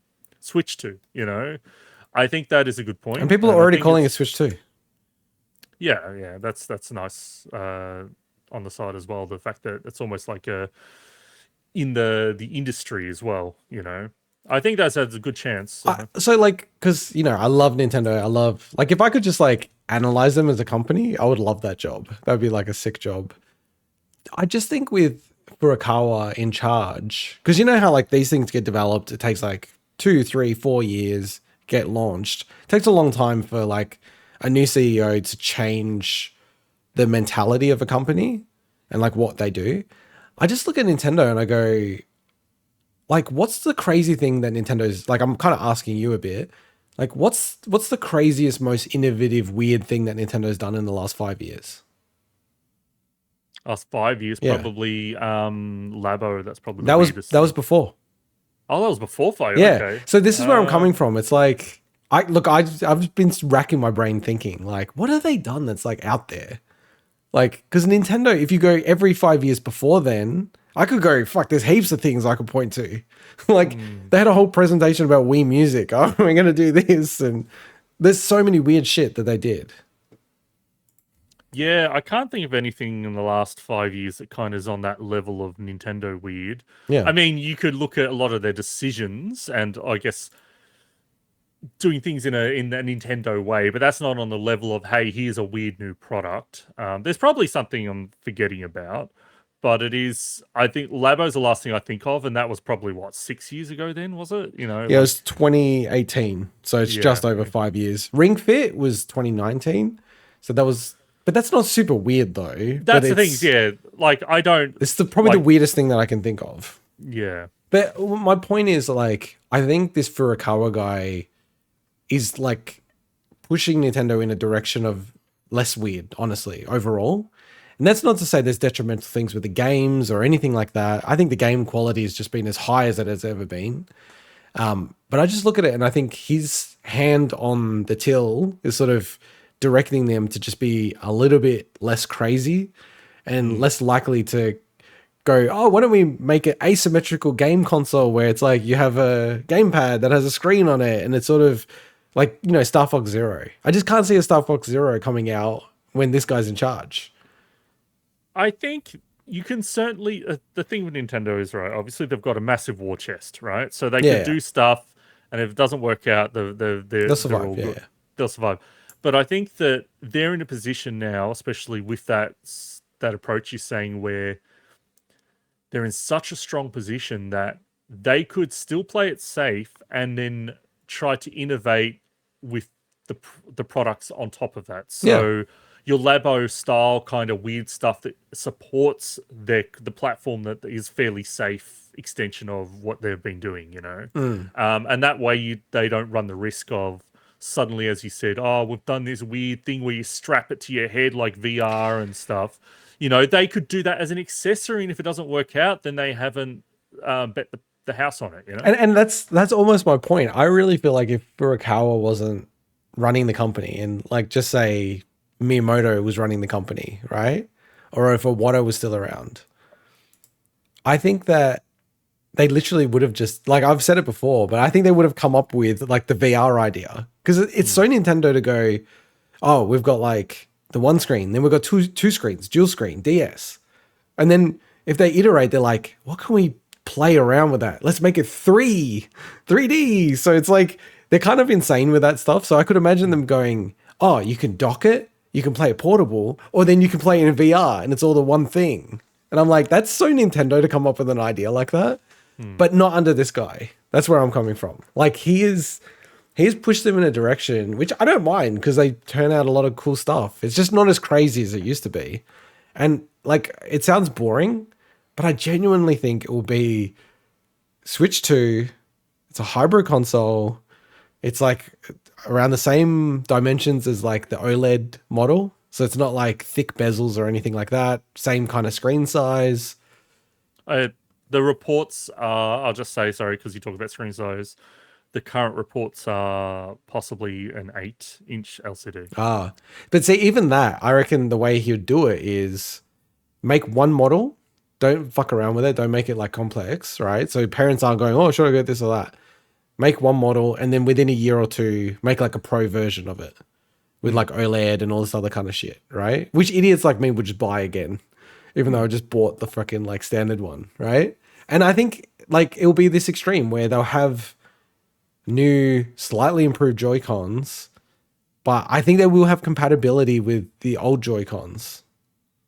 And I think it will be really boring in the end, the Switch 2. I think it just will be a souped up version of like what Switch is.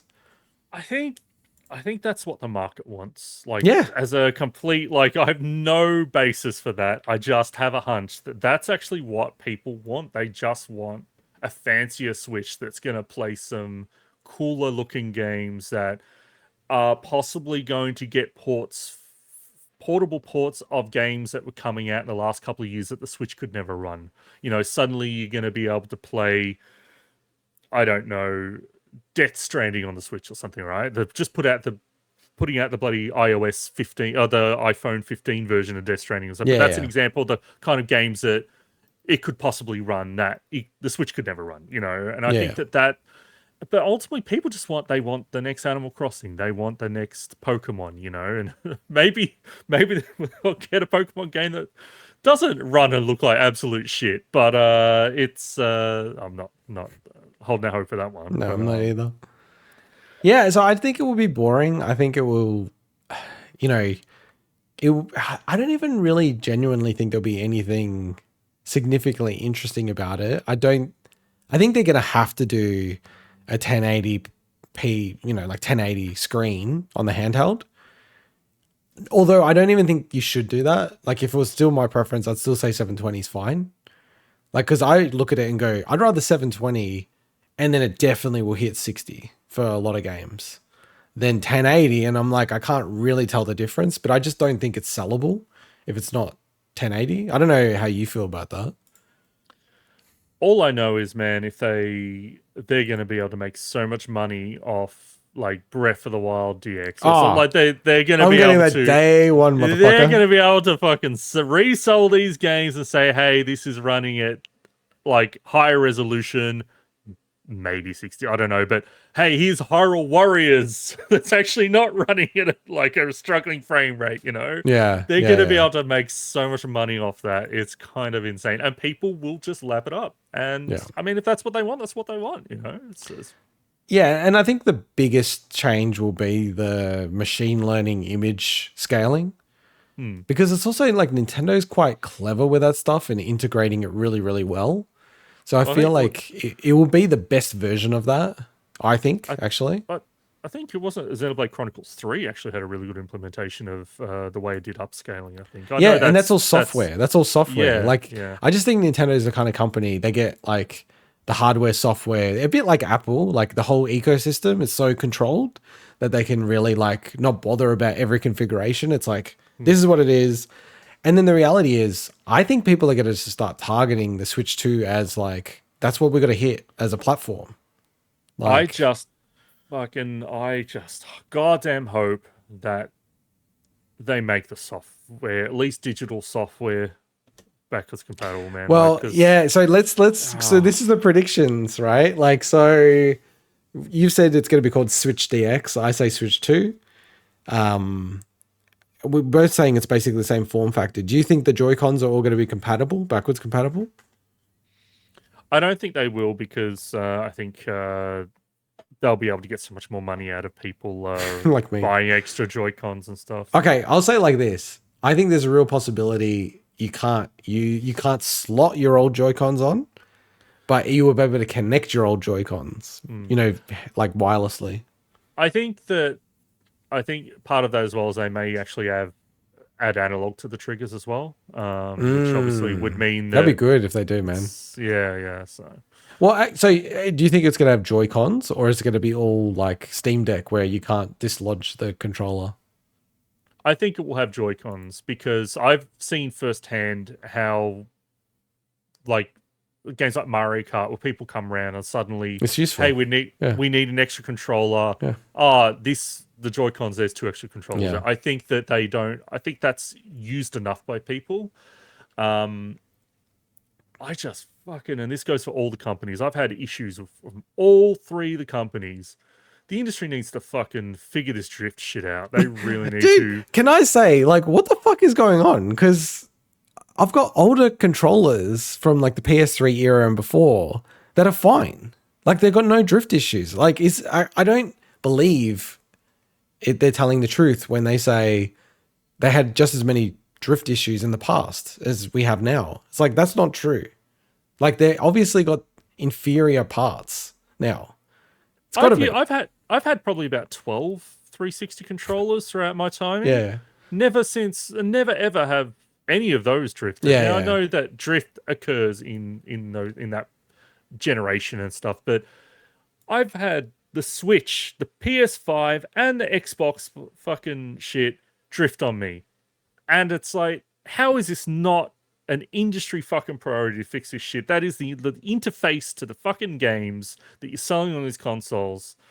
Sorry, I just No, but it's fair. Like, to be honest, it actually does prevent me from buying certain things because I just don't trust it. So, Like at least with the Edge, you can get the modules like slotted out and put it in, which is sick. It's one of the best features of the Edge. It being 340 Australian dollars is not one of the best features, which is fucking mind-boggling. But it's even like the PS Portal. I'm like, you get something like that, and then what if the friggin' starts drifting? It's like the whole thing's useless, So yeah, it's a tricky one. Yeah. So we're both saying that it will have detachable Joy-Cons. I agree with that. But you're saying it won't be compatible with the current ones. I don't think it will be, no. You're probably right. I think you're probably right. But I'm sticking with it will be compatible. Now, like we talk backwards compatibility. Do you think Are we'll you have going to assign points to these? Is that where we're going? You're going to assign points to these? I think we should, but you don't want to do that. If you want to do it, you can do it, man. You can do it. But yeah, so backwards compatibility. Do you think it will have it? I think that it will have limited backwards compatibility. Oh, limited. And the reason why I think that is because I think it won't have backwards compatibility for like all retail titles. I think that there will be a certain level of digital title, especially a lot of games like your Stardew Valley kind of level, where I think that they will set it up so that a lot of those titles are backwards compatibility, but I don't think we'll have full retail backwards compatibility. Yeah.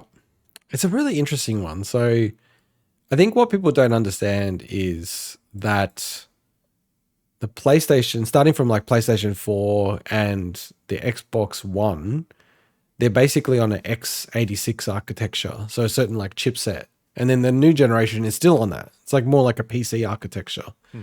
So it's compatible, automatic.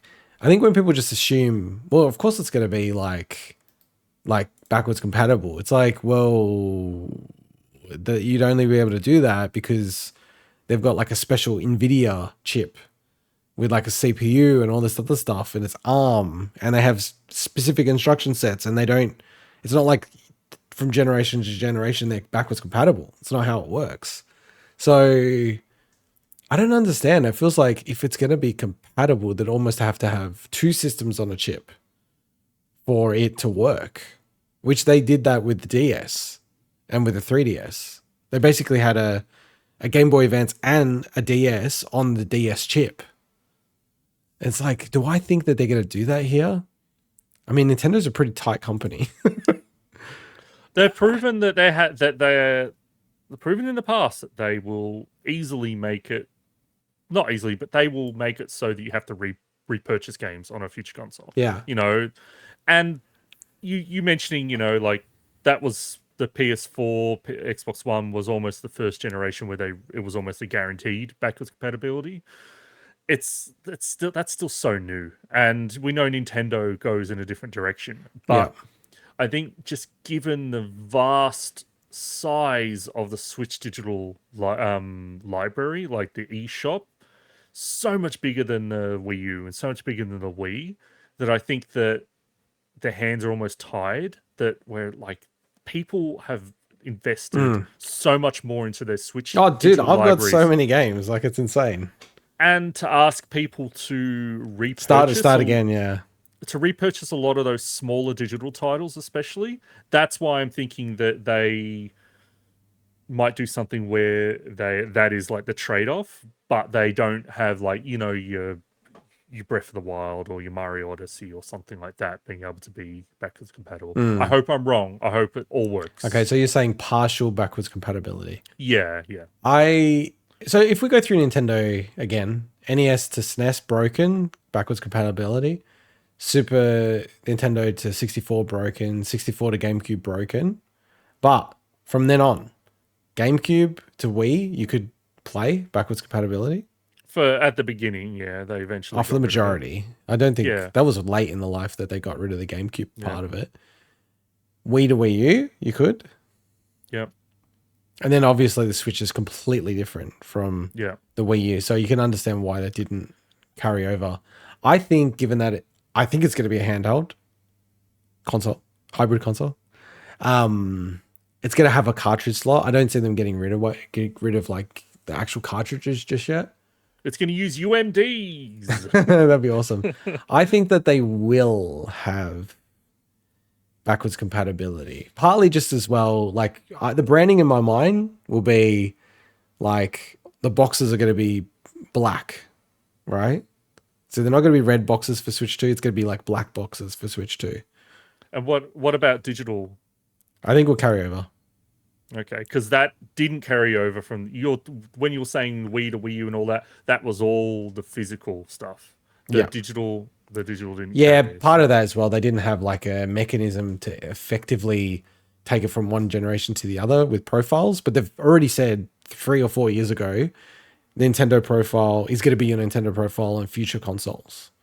So they've already said that. So that's why it'd be a bit weird. It's like I think you'd need to transfer your profile away from the Switch to the Switch 2. And then how does that work? Because if you're transferring your profile away, I feel like now when I'm thinking about the logic of it, you have to have your games. Like it's got to be backwards compatible. You know what I mean? Because it's like Nintendo won't allow you to have 2 profiles. Like they go crazy about that stuff, Nintendo. They're almost the worst with that stuff.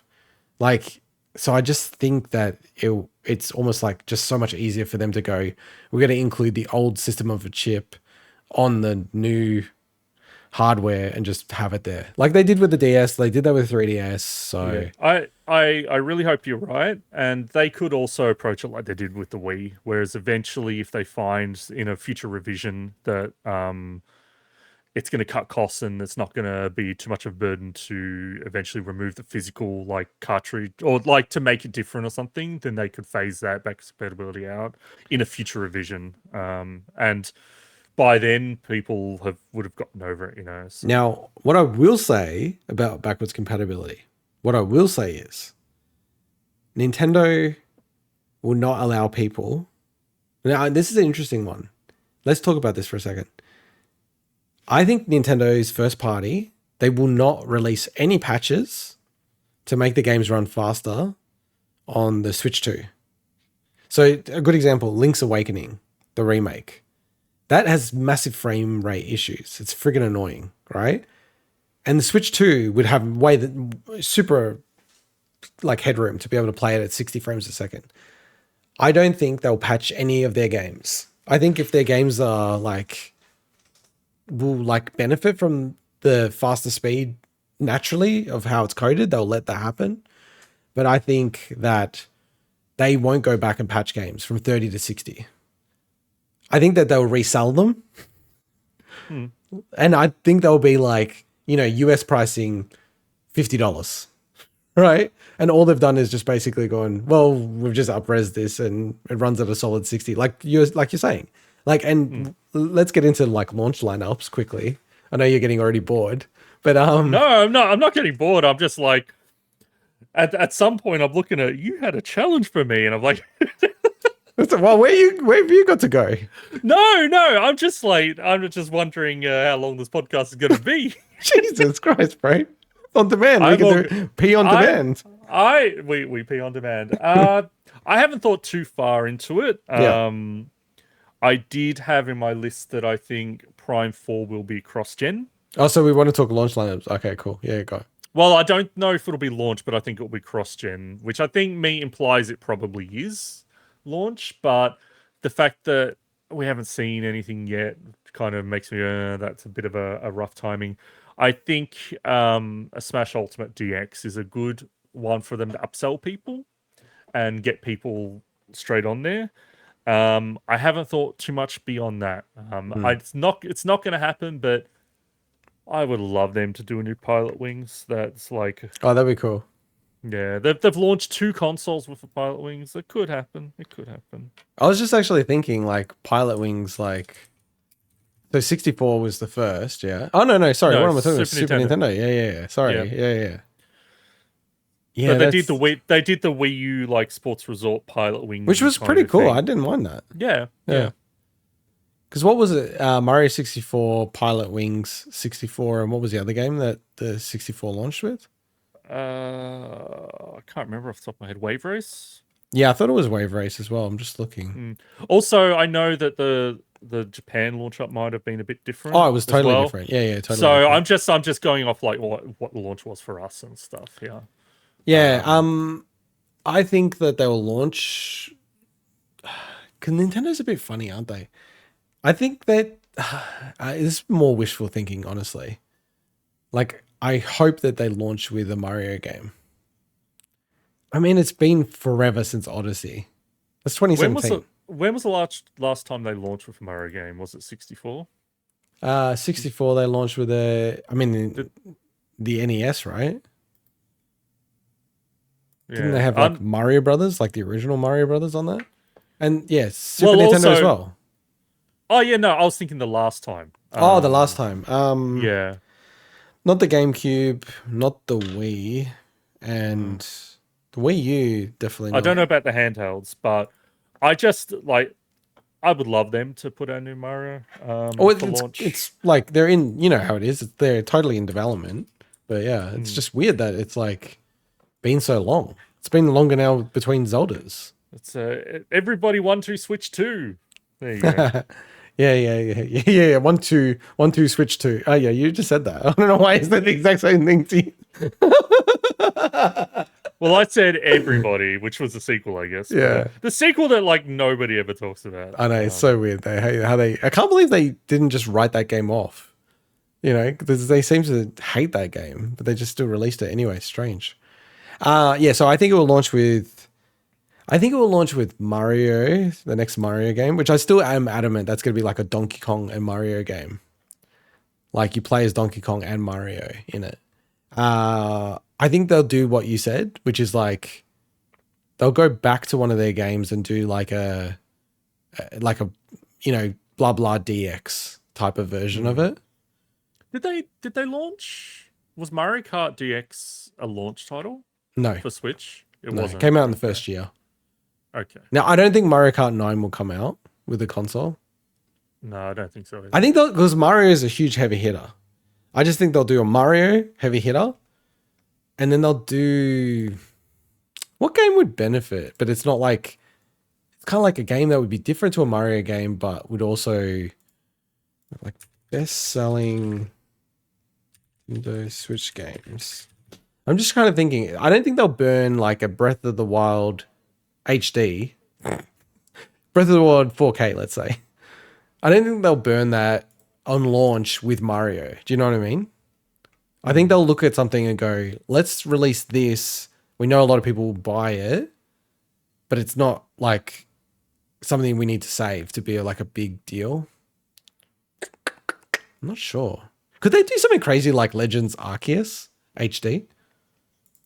I don't know. All I know is if it's far along, I think they could. I think Prime 4 is actually a good one. It feels weird, but I think that it's like it. If it's far along enough, it would be a good one. Now, it's not going to be the big system mover like a Mario game. That's why it's a good one. That's why it's a good one. Like, you could go Mario and Prime 4 as a launch.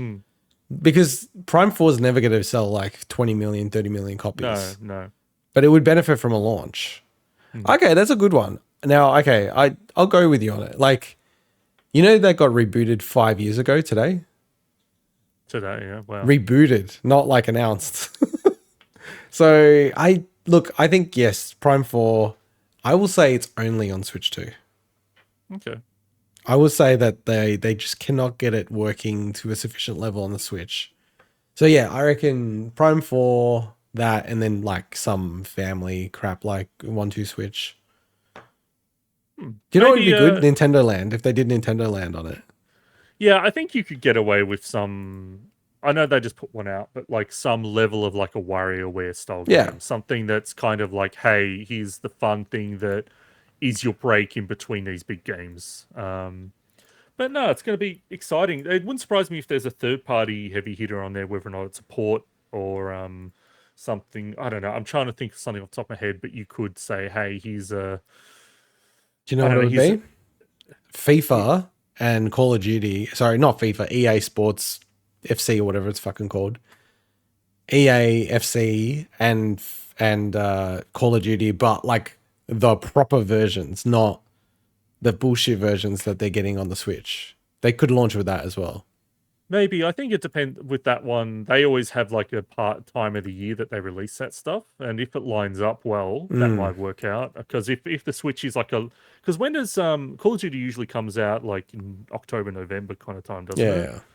And if the Switch is this Switch 2 or whatever is kind of in that realm, then that could be good. Well, just quickly, like when do you think it'll come out? I think it'll be end of the year. But like month, give me a month. November. I think it will be September, October. And that's like perfect timing for like Call of Duty. I think almost because it's perfect timing for the Call of Duties, the FC, like EA FC, what is it called? EA Sports FC, Madden, all of that kind of stuff. I just feel like, yeah, it could almost launch or quickly follow up with those games. But it has to be well before the holiday period. Yeah, I was just pulling November out of the hat. It really like I don't think they have a long lead time from announcement to release. So if, for instance, the summer Games Fest period was July, Now it's gone, isn't it? Yeah. Now it's like if they announce it in July, August period, then I could see an October release. Definitely. So I'm more like they'll announce it in June, like first or second week of June, and it'll be out in like the first or second week of September. But I agree. I think it'll be very, very short timing between. I have no memory of the timing of the previous console releases and stuff. This is just the fact that I think it's going to drop this year, and the fact that we haven't heard it yet means it's later in the year, obviously. So I do remember the Switch. It was like they announced it in December, and then it was out like March the next year. So it was like 3 months or so. That felt really quick, the time Switch announcement. It felt really quick, but I feel like because the Switch is still selling well, it's almost like weird if they announced it like in March and it's not coming out till September. That is a good point, because if they put it out so close to Christmas, you are kind of... Yeah, I'm just trying to think what makes the most sense for them to still sell the the normal first generation Switch or whatever at Christmas time. Yeah, I think because like even on the money side of things, I don't think they'll go crazy and like, you know, like it's a bit tricky in Australia because Australian pricing is always up and down because of currency. So like the Switch launched 300 US, then the OLED model was 350. I think they'll just launch it at 350. Like I don't think it'll be controversial. Just if you want to put something down for me, $3.99. You're like $3.99. $3.99, really? There you go. There you go. Controversial. There you Controversial. Go. Okay. Was there anything else on the Switch 2? I think we covered almost every dimension. I think we covered the Switch 2 the Switch DX quite a lot. Switch DX. But yeah, like when I feel like now, I don't know about you, but I hope, like, you know, depending on our availability, obviously, if there are any Nintendo Directs or anything like that, I'm going to be like watching the shit out of those. Yeah, because it's like a countdown. It feels like there's only going to be like 3 or 4 at most Directs. Are you going to keep this like list of predictions like open during the thing? I should. During every Direct to say, okay, let's track and. I'm totally I'm gonna keep points in my mind. Well, didn't they announce the Switch in like just an uploaded video? There was no Direct or something for the Switch. Didn't they just announce it and there was like a video trailer for it? No, I thought we knew it was coming because I remember I actually was like kind of going. I remember the first trailer, right, where it had the people on the rooftop and all this weird stuff, and I don't think that was a part of a Direct. I think that was just a... No, it wasn't a Direct, but it wasn't shadow dropped either. Okay. I don't believe so. I think they had there was some kind of presentation where they said it's coming, like an on-stage presentation something. I remember something about that, and they said we'll have news soon or something like that, and then that video came out not too long after. My recollection is like it had some kind of like curtains, like red curtains. Oh, okay. And it was like, tomorrow, find out more about our next or the future of blah, blah, blah. And it was like obvious that it's going to be something. I don't know. I'm just trying to find it now. I don't think it was shadow dropped. No. What I'm just saying, it wasn't a direct. Like it wasn't a hey, here's Nintendo's direct, and here's everything No, it else. wasn't a direct. No. Sorry, That's but what. like when I say, I'm saying direct in a very like flippant way. Do you know what I mean? Like, I'm saying part of like a feature presentation they do like directs. That's all. Um, yeah, it's going to be an interesting year for that because like you've got that and you've got PlayStation as well. I don't know if you want to get into that side of yeah. things. But... I feel like you want to go. I don't know what you No, got I some don't want hot to date or go. something. I've got a hot date with Cyberpunk waiting for me. No, I'm just curious to see whether or not we're actually going to talk about other stuff or not. Because the PlayStation side, I think, is kind of really there's a lot could change this year for them. You So, reckon? well, Let's talk about it. So, I think it could. The fact that I think it is very likely we will get a PS5 Pro announcement. I don't know if it will release this year, but I think we will get the announcement based on what we do already kind of know from leaks, industry reports, people like your Tom Henderson, who's reliable for this kind of stuff, especially PlayStation stuff when it comes to the PlayStation Edge controller, all this stuff. I have a feeling that they will informally, quietly sunset the PSVR 2, as in they will just kind of. I think they will just kind of let it die in a slow, unannounced death. Damn. Because it's That's a big fuck you to Mike. it's just I just think that I don't know what it was, but it just didn't. It didn't do. I think take over like it needed to. Didn't to be able to be a sustainable thing they support long term. It's a shame because if VR is going to make any headway into the casual kind of market, PlayStation's the one to do it. Wait, the whole VR market is so fractured. Like now you've even got Apple with the AR stuff, and the VR doesn't even work well on the Vision Pro, and then certain games are only on the Meta Quests, others are PC, others are only PlayStation. I mean, this is something that only like there's only 15 million total devices out there, or 20 million total. Like what? And you've got a divided landscape. It's bullshit. That's like you reckon they'll sunset it this year? That's kind of crazy. I think so because it's actually been out longer. I always forget it's actually been out for quite a while. But the fact that we never hear about it, or we only ever hear about it as like an aside in a PlayStation kind of thing of, oh, and here's some VR stuff, and it almost feels like they have to do it because they have to say something about it. Yeah, it's almost been a year that it's been out. Feb 22. Wow. So I'm not saying they're going to say, "Oh, we're no longer." No. More like they're just going to just kind of forget it exists and hope everybody else does as well. So some smaller things. But wait, can I comment? Okay. Because you were going to move on. PS5 Pro, would that be out this year? So PS5 and Xbox, they both came out like roughly the end of 2020, yeah? I think so. I'm just trying to think. It's been... Or was it 2019? No, it's 2020. 2020. 2020. Yeah. It's been a while, eh? Like, it's actually, over 3 years. So it'll be going to the 4th year. I do think it's going to be a very long cycle, like this generation, because of the COVID delays and everything like that. Xbox are not going to make a mid-gen refresh, right? I don't think so. And even their secret plans don't reveal that, does it? Their secret plans just say, hey, it's possible they may put out a revised Series X that is digital only. Which would but suck. It's not. Which would suck, absolutely suck. I don't know how the fuck you do 360 backwards compatibility for you in that situation, or any Xbox One compatibility. Well, physical games that you own. Yeah, fuck man, that'd be bullshit. I don't think they will, because I don't see them actually having another Xbox after this generation. But that's beyond this year. That's beyond this year. No, that's a fair point. Like, can I just say again, and I know that you get bored of me saying this shit. It makes more sense to me for Microsoft to make an Xbox Switch. Like Microsoft should be making the Steam Deck, and they should get rid of the console because they already got PC.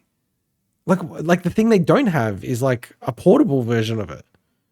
Like, to me, that would be the thing that you could actually make. Like, you can make something almost as powerful as the Series S, but portable.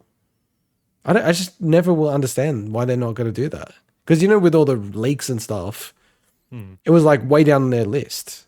Like, because they had it on the list, of course, so exploring it. But they're like, they don't want to do that. I'm like, shit, they really want to get out of the hardware game if they don't want to get into the portable game. So, yeah, that's interesting. I think based on what you're saying, you've got your expertise with Xbox. They probably will do a PS5 Pro this year then. Like, but it will be, I feel like it was still going to be later. I don't think it's going to be like September. It'll be more like November, I reckon. Yeah, and that's what I struggle with trying to understand, okay, the timeline of them announcing it versus actually putting it out. I guess if they announce it prior to the holiday, they could get a lot of holiday sales. It's such a weird thing to me because I still think of these consoles as like not only new, but also like there's only a small handful of games. It's getting bigger, but small handful of games that are just only next gen, you know, and to suddenly say, oh, this super powerful console that we haven't put out that many games for, there's a more super powerful version that will have even less games you can, you know, it's weird to me because when they announced the Pro console and the Xbox One X kind of stuff, that was like the timing felt right because you could see these newer games kind of struggling. I don't see that problem, and it's so weird to me. But hey, they could make a shitload of money off doing this. So I just went back to PS4 Pro. It was like 2 months between announcement and launch. There you go. Which was my gut feel. It's like, I don't think they'll do it as early as they did last time. Oh no, actually they did exactly what I would think. Sorry. They pretty much, see, it seems like a cop-out, but what I would have thought they would do is like PS5 Pro announcement in like, say, September, and then it comes out in November. So then it's like people who want to get that for Christmas, it's like, that's it, you know? And I agree with you. I don't think we need it, but would I get it? I don't know, maybe. Like, maybe I will. So the thing that I'm actually concerned about is, are they going to have like a disc version, or is it going to be like the new PS5? Surely they're not. And if that's the case, then because wait, like PS5 Slim, am I dumb here? PS5 Slim, can you get that in a disc version as well as like the non-disc? But remember, it's a thing that can be attached and reattached. Yeah. So if you want, you can buy it without the die, and then Okay, so I just feel like they're so likely to come out with a version that has no disc, and then you have like a USB thing for the disc, like a more inelegant version for the Pro. But yeah, we'll see. Yeah, I think they will have a Pro. I think, God, it looks so ugly, the PS5 Slim. I forgot how ugly it looks. I fucking hope the Pro actually looks somewhat different. Like, I like the PS5. I have grown to dislike the look because I didn't mind it at first. I've gone the other way. But I think that once I had it and once I started to actually like see it around, I just would rather something simpler, like just something simple, not boring, but something like your PS kind of 4 level, you know. Yeah. So like I love, well, the Xbox One's One X, Xbox Series X. Jesus, the naming. I've got a white like TV cabinet, so the PS5 actually kind of blends in a lot better because it's on its side as well. Yeah. I'm not judging it from the place where it's like has to be stood up and it's white and you've got to like black everything else. That would shit me because it draws so much attention. I also just hate the fact that you need some stupid thing underneath it to even have it level. Yeah, I know that thing moves around like crazy. That's what I hate. That's actually the biggest thing is that just like it isn't designed. No, it's very strange the way they've designed it. It's designed for style over function, you know? It's like it's you need this little plastic black freaking thing to actually stand it up, or not stand it up, but like to have it level, dude. without it wobbling. I will always believe that, and I would love if we get this answer one day. I will always believe, unless it's proven otherwise, that the PS5 was purely designed as a digital console at the start, and they were forced to make a disc version of it. Because the way the disc looks is so weird. And the way you insert discs, like the fact that people are putting it upside down and shit, because like the way it's designed, it makes you feel like it should be the other way around as well. Well, also, what other consoles before this where the shape almost like goes around where the disc drive is, where it's like, okay, that's obviously where the disc drive sits. Yeah, it's always been part of the internal. That's what I mean. If you look at the PS5 digital, you're like, that looks right. Like it's symmetrical. It just looks. I'm adamant that that's the version that they made, and then they had to add the disc thing in like early in the design phase, but they were already like motoring away in that direction. But yeah, okay, interesting. PS5, yeah, I think will come out, and I think it'll be a lot more expensive, man. Like I don't think it'll be just like a fractional more expensive. I reckon it'll be like $1,000 in Australia. So I won't buy it actually. When I think about it, but I reckon it'll be $1,000. That's getting back to like PS2 days. Oh no, what wasn't there? PS2 was like, and PS3 was like more than $1,000 from memory. Wow, that's kind of wild. The only other thing I think for PlayStation is they've already started to, but with good old Jim Ryan out the door, I think they'll cut more of their live service projects that they've been working on. Oh yeah, that's already happened. Yeah, I agree. It's already happening, but I think they'll do more. Like, for instance, there's kind of always been that rumored Twisted Metal live service game. I think that kind of game will get cut. Yeah. Oh, hey, like shout out to, what's this guy's name? Consume Progeny on Twitter. He's actually got a record of every single console launch price in Australian dollars. And fuck me, like the PS3 60 gigabyte was $1,000, and then things were lower than that. So this is how I remember it actually as a kid, right?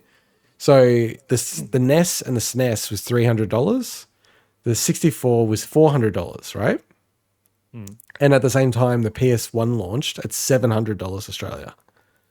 And I remember that. I remember like, this is so much more expensive than PS1. Like, how can I afford this shit? Like, Nintendo's just always been way cheaper. It's kind of insane how many people had a PS1 early, knowing it cost that much. Yeah, and so like if you adjust it, it was in today. Well, sorry, this is not even today's dollars. This is 2019, so it's even more expensive than what I'm about to say. If you adjust it, the PS1 was like equivalent of like $1,200 in today's money. And honestly, even more than that. So it's probably about $1,300. Imagine that, $1,300 for a console. It's like the price inflation of a bottle of Coke in the current supermarket. That's true. PS1, PS2, PS3 were almost the same price if you're looking at inflation. And then the PS4 was $600. It was like half of all of those.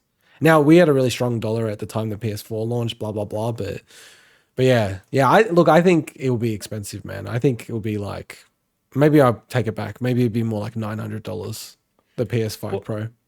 Well, look, we know people will buy it. I haven't heard whether or not, oh no, it's not out yet. The Portal's not out in Australia yet, is it? No, it's coming out next week. Okay, I was just curious to know actually what the sales are like for the Portal. Not that great. Because to me, that is almost like the test of, will people buy anything PlayStation branded? Not saying I have nothing against a Portal, but it's like the device that really I think separates, do I need this or not? Yeah. Oh, yeah. Dude, like, talk about do I need this? So a couple of things on remote play. So I totally revamped my networking and my place because it was a bit choppy remote play. So I actually ended up hardwiring everything in my house that I could.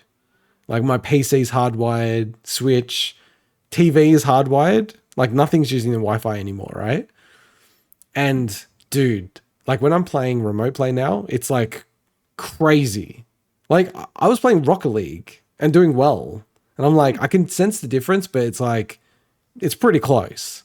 That's good. Now, I've got a Steam Deck. So I've got Mike's Steam Deck. I bought it off him, right? That has, like, I can play PlayStation remote play through the Steam Deck, and it works insanely well. So when you talk to me about, like, a device you don't need, like, I am in the number one scenario of, like, do I really need this? I really, really, really, really don't. And I have to force myself not to get this thing. Like, I want to get it. And, you know, by the way, as well, I think the DualSense, like, controller sucks. Like, my hands are too small, and they cramp up after a while playing the DualSense, which I never did with the DualShock 4 or before that. So it's not even my ideal controller. So, but I'm still tempted to get it, but it's selling okay in the States. It's actually, like, selling out, like, constantly. So it seems to be like whether they didn't produce enough or they couldn't produce enough. But it definitely doesn't feel like it's going to be like a PlayStation, like PSVR. Like the PlayStation Portal is really not for like you. It's more for like me, like a dad, when it's like, you know, kids are watching this. I do remote play like on the Steam Deck. I think it definitely has a use and a for certain situations. Definitely. Yeah. I think there's just going to be a lot of people that just buy it because it's PlayStation, though. Yeah, for sure, for sure. And that's why I linked that to the Pro, because the people who are going to buy the Pro are obviously people that might not have a PlayStation yet, which is still a sizable audience, PlayStation 5. But a lot of people are just going to be the people with money, and they like PlayStation. Yeah. And look, I think the way the money is now, it's a bit like, it's hard to get presents for people. Like, I find. Like, I think in a really weird way, the PlayStation Portal is almost like a good example of something that's like, I'm not going to buy that. But if someone bought it for me, I'd be like, oh, that's cool. Like, I wouldn't buy it for myself necessarily, but it's like, I'm not going to hate it, right? And it's like, if it was $100, it's like, oh, it's so cheap, I'll just buy it, right? But it's like $330 Australian dollars. It's like, it's kind of crazy because I bought the Steam Deck from Mike for like $750, and it's like a friggin' actual like handheld console, PC, you know what I mean by that. Yeah. Plus, I can do the remote play already on it, and it looks great. So it's like I was beating a whole bunch of Returnal in remote play. So, but yeah, it would be interesting. I think, yeah. And you reckon that Xbox is not going to do any refreshes? No, I don't think Not even so. like a read. No, so they could possibly do the one that was in those old leaks and stuff. Oh, yeah. What was that? Which is basically just a revision. Just like a slimmer Xbox Series X. Yeah, I can't remember if the actual size of the console itself, but there were a couple of changes to even the controller and stuff like that. But I think there was like it was larger storage and stuff like that. So there wasn't a lot. It was more like, hey, a lot of people forget how many revisions a 360 went through. 360 went through about like 4 or something. It was so confusing because I needed to get another 360, and I was like, what the hell are like, they had the core, they have the S or something, and a whole bunch of other stuff. Yeah, but even just ones that weren't named differently, that just actually had a different like plastic on it and everything. Like, I've got like 4 360s, and most of them, 2 of them are the same, but the other 2 like feel differently as well. Like the plastic's different. It's actually different and stuff. So, wow. I think they'll do that because they're definitely their market share and everything is not in a place where they could get away with selling a pro console. Yeah. I think the only reason why they would do it was because PlayStation is doing it, and I don't think that's what they're going to do. It helps that we've obviously that all that shit got leaked. So there's zero mention of that as well, and the fact that while he's been known to massage the truth a bit, the fact that we've had Spencer and some other people from Xbox kind of say that they're not going to do that as well. In terms of a next gen refresh, yeah, I don't think they're going to. At least not for a while. So yeah, and Series S is like way outselling the Series X. Yeah, like a shocking number. It's like 2 to 1 or something. I think so. Yeah, which is I couldn't believe that when I heard that. It's crazy to me, and the only thing I'm thinking of is it's like it's a nice Fortnite Game Pass box kind of thing. Cheaper to pick up, yeah. Well, look, Xbox, I don't have a lot to mention for Xbox. The only thing I'm gonna say is I think they're going to shut down some of their studios. Oh wow! Ooh, this is getting juicy. I think they'll. It Whew. depends on how it plays out, but I think they'll probably shut down in. I don't know if it'll be this year or early next year, but in Exile Entertainment, I think they eventually will, and they'll kind of merge some of the key talent into Obsidian. Yeah. And I think they'll eventually close Compulsion Games as well. They've got a game in development. I forget the name of it, but Compulsion Games, I think, are just everything's on the chopping block for Xbox at the moment. Given the fact that they just got rid of like 1,900 fucking people from after the merger and everything this week. So I think everything's on the chopping block. I think they'll put Starfield out on PS5. There's a lot Really? of. You think so? Wow, this is I this. think they've- Oh, this is. I think that I'm getting turned on here. These are. there's a lot of reports about them going multi-platform on certain titles, but I think Starfield will, if not this year, sometime next year. But I think it could happen this year. And the only other ones I had for Xbox were it's been rumored and everything, but I think they will put out the Fallout 3 remaster this year. Oblivion was also in the leaked stuff, but I think Fallout 3 makes sense because I think Fallout needs something for that IP, and that's a nice easy win for them. And I think we will finally see Final Fantasy 14 put out this year on Xbox. I'm hoping it will come out when they put out the new expansion, Dawn Trail, which I think is in Q3. So they've already announced it's coming to Xbox, but it's like no details past that. So it makes sense that if they're going to put it out anytime soon, it's going to be when they do that big expansion in Q3. So that's the only thing I had for Xbox. I think a lot of their stuff is going to come in 2025, which is going to be like, what the fuck is the state of Xbox? What the fuck is the state of their hardware business? It's all fucked. They've made some poor decisions. They've basically, I forget if it was Spencer or someone else basically said that the PS4 Xbox One generation was the worst generation to ever lose. Yeah, Spencer exactly because of those digital libraries, and that's the reason why I'm mainly still on Xbox. There's achievements, but it's that digital library. Like, it's achievements. Let's be real. I've got. It's a little bit achievements. It's 100% achievements. I've got over 600 digital games in my Xbox account that are playable on the new console, right? Yeah. So there's obviously a whole lot of 360 ones that I bought. That's six. Just put the monetary value to the six. Some of them I probably got for free, but let's say 550 of them were fucking things I paid money for. Sure. If I move fully to a new platform, to PlayStation, fully to a new platform, PlayStation, fucking Nintendo, whatever. That whole library, it's like, and that's the thing is like that's why I think Xbox is fucked from a hardware perspective, and that's why the whole focus on Game Pass is obviously a thing for a long time. If I was Xbox, I'd be getting out of the hardware market. So like, because I tend to agree. I still think that they could have done something different. Like,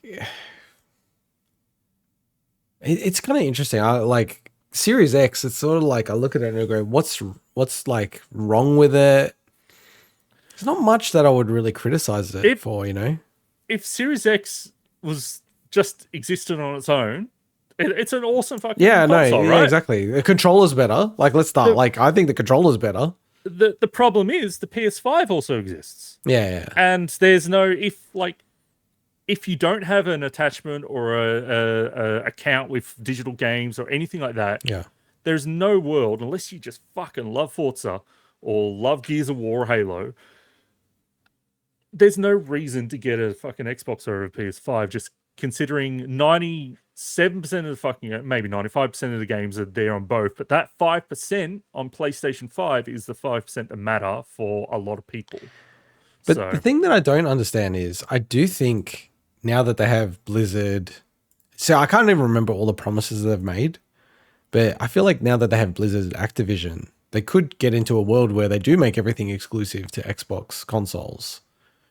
And then it does change the game up a bit. But then the problem is, like, I think they've already promised they're not going to do that with Call of Duty, which kind of almost indicates to you straight away they don't believe in the console hardware.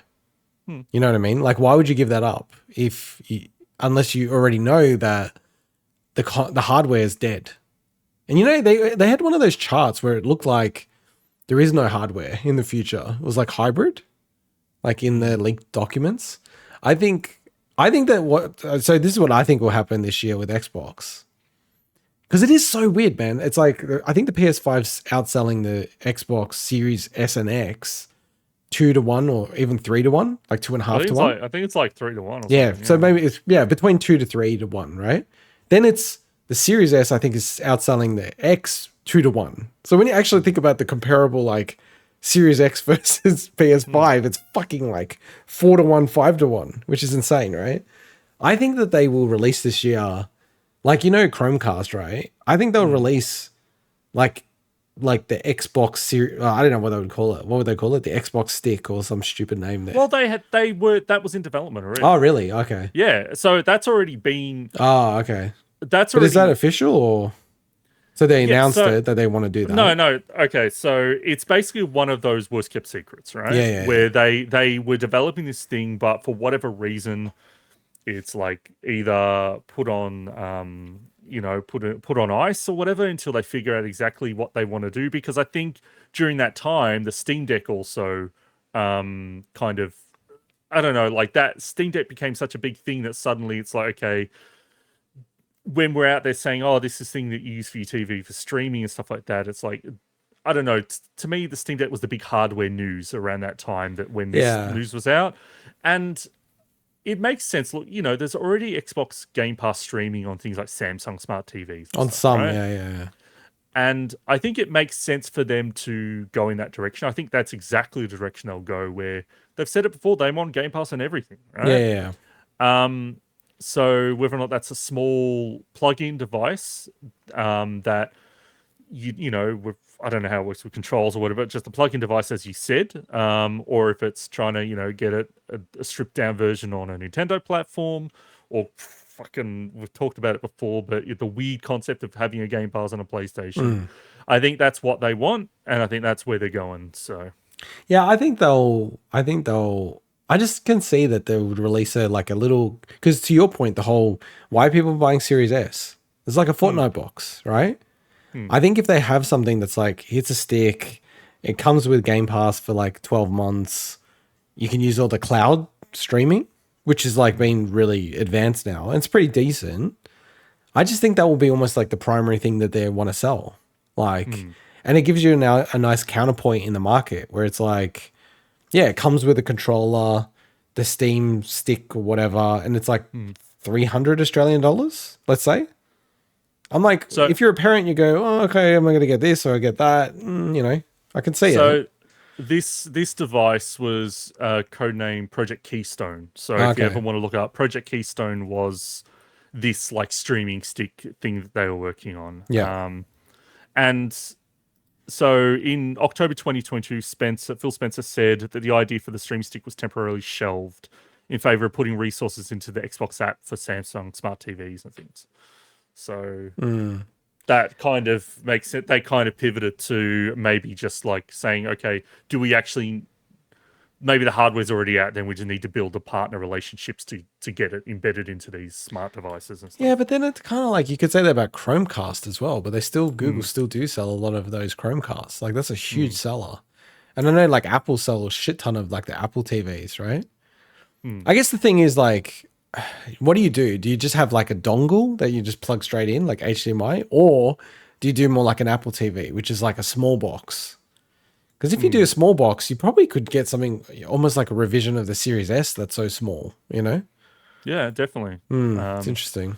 I think the key to me is like how do you bundle this or make this make sense with from the controller side of things, right? Yeah, I agree. Do you sell a pack almost like what Stadia was doing? Not saying you should follow anything Stadia did, but where the idea is, okay, you basically buy the controller plus the dongle. That's the box on the shelf. That's what I reckon. That's what I reckon. Yeah. I reckon. Yeah. I think maybe it's like, what would they call it? Could they call it something like Game Pass TV or something? Because you almost like frame it like it's Game Pass. You're buying Game Pass, and this just plugs in your TV, and you've got Game Pass. You know what I mean? Like, yeah, it's like they're already doing this, aren't they? Like where they're selling, like you pay X amount per month and you get Game Pass with it and you get a console. Yeah. Yeah, they've done that for a long Yeah. time. Yeah. Well, like it kind of makes more sense if it's a cheaper hardware device, like the streaming stick. I've never looked into if they actually do that stuff in Australia. Or They not. do. They do. Yeah. I guess it's all direct through the Xbox website and stuff, the Microsoft website. Yeah. From memory, they had, because I actually looked at it and I was like, if I'm going to get an Xbox Series X, I'll probably just do it like this. Because it was like, you had the Xbox, you get Game Pass with it. Sort of all made sense. I was like, okay. It actually didn't even work out to be like more expensive, which I was surprised about. Yeah, Xbox is in such a weird spot, man. I know that you're a big Xbox fan, but it's just like that's the thing is I'm not at all like I'm a fan to my, as I said, to that digital library and the fact that I love hunting achievements, right? yeah, I wouldn't care if this is the last Xbox. oh I really? wouldn't care at all because not only do from both standpoints, right? I've always got that digital library on that console. Yeah, right? yeah, And it would then give me something. It'd be like, okay, now I've got to go back and play all the other games for the achievements, right? Yeah, It would actually almost be a nice thing. It's like it's the stopgap on the new shit coming out. yeah, I wouldn't care actually. Like it would suck for obviously the people that's their livelihood in that industry. yeah. But I think unless something massively changes, I think that's the direction they're going. And then it's just like, is it just a Sony Nintendo world, or does someone like your Apple kind of try to weasel their way in at that point? So Yeah. Okay. And we're not going to talk about games at this point, but no. 2024. If we wanted to, we could do it in a future thing of stuff that's coming out. So. I think it's like because they haven't announced Switch 2, there's a bunch of games that they're holding off. Like if you've got a game coming out, just say at the end of the year, I don't know. I feel like it's almost like if you can do a deal with Nintendo and go, hey, put us in the launch lineup, you do that. You know what I mean? So it's like I feel like there's a handful of good games that are just, tucked away. By the way, I've already put an alert for it. That new Prince of Persia game, I just played through the demo. Fuck, that game's good. I've heard it's very good. Dude, play the demo. It's like it's that Miyamoto thing of like I just played like 10 minutes of it. I'm like, I'm definitely getting this game. Like the game feel of it is so good. I was like, shit, man, they felt like a bit like Metroid Dread or something. I was like, yeah. Sorry, what were you about to say? No, I was just talking about the Switch 2 again. Can you remind me, was Skyrim a launch title for the Switch? No. It was just in the launch window. Okay. Because remember, it was in the marketing, the initial stuff. Because that's the level of title that they could easily bring out for that launch period. Elden Ring. Imagine that. Switch to Elden Ring. Fuck, that'd be cool, dude. That would be cool. I don't almost get it again. Dude, like that would fucking sell Switch 2s, So dude, Switch imagine if DXs. like, I know we both feel like Shadow of the Erd Tree's coming out in the next quarter, right? But imagine if they held out, launch one of the launch titles, Elden Ring with Shadow of the Erd Tree on the Switch 2. I'd be like, damn. No, but think about it, right? They get the best of both worlds because so many people would rebuy it. So I reckon I probably would rebuy it. So you're getting the people buying the expansion earlier in the year, and you're getting people rebuying it on the fucking new Switch in the end of the year, or like Jan, Feb, that's because even I sometimes want to buy Dark Souls again for the Switch, but it's like a shit version. It's like 30 frames a second. Yeah, just play it on the Steam Deck, man. But I don't think that's a great version either. Well, I mean, it's going to be better than run better. Yeah, than the Switch it will. But it's actually never on sale. Weirdly enough, like it's like $50 always. I'm like, guys, I'm one of the poor bastards that had to do with Games for Windows Live with the original Dark Souls PC release. Yeah, so that's the one where you had to edit the friggin' INI file or whatever to get it to run at 60 frames. That's awesome. Yeah, they had patches for it, but they reckon that those patches are like, if you patch it all up, it's better than the re-released version, the remastered version. Yeah. There's certain things that the remaster changes. Yeah, it's so weird that you said about like just games like Elden Ring. It's like there are actually a shit ton of games that aren't on the Switch that feel like they could easily be on the Switch, like Final Fantasy. Sorry, like Switch 2, because it sounds like the Switch 2 will be like a PlayStation 4, right? And PlayStation 4 is still getting a lot of new games coming out for it, right? But like Final Fantasy, dude, imagine if like Final Fantasy 7 comes out on the Switch before the Xbox. That would be like a dick in the face. that is like Square Enix going, fuck you. We care about putting Final Fantasy on Xbox. They said that fucking recently with Spencer. No, they didn't, did they? So look, when they were announcing the fucking Final Fantasy 14, there's something like we want to bring Final Fantasy to like all this shit. It's like you had it on Xbox. Fucking all the big releases in the last gen were on Xbox, and then you're like, Sony's like, here's my fucking money for Switch. Yeah. Fucking slap the penis on the face of Phil Spencer, and he fucking takes it. No, I have to say that was so smart from Sony to buy that exclusivity out.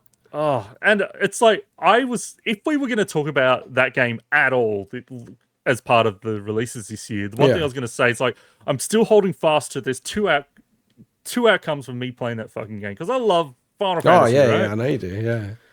So they finally bring the fucking remake to Xbox because I'm going to play it eventually on there if it comes out. So it's like, okay, does it ever fucking come out? So maybe not.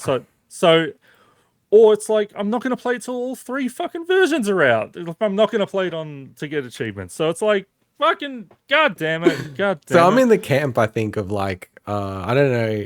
Like, I feel like, so I started playing Final Fantasy 7 the original, but like a, updated version, where you can speed things up, blah, blah, blah. Yeah, yeah. And I just could not get into it. I remember talking to you guys about me playing it. I put a lot of hours into it, like 15 hours or something.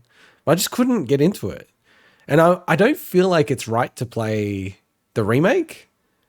But I'm like, no, but I'm actually now at a point of going, fuck that. I'm just going to play the remake. Yeah, fuck it, man. Like, I'm all for people playing the original because I still would prefer them to kept with turn-based stuff. Yeah. But like, nah, like just play the remake. It's fine. Yeah. You're not missing out on the experience. You're just getting a different experience. I'm getting a different experience. It's a richer experience playing the OG, but yeah. But yeah, it's so unbelievable that it hasn't come out on the Xbox. And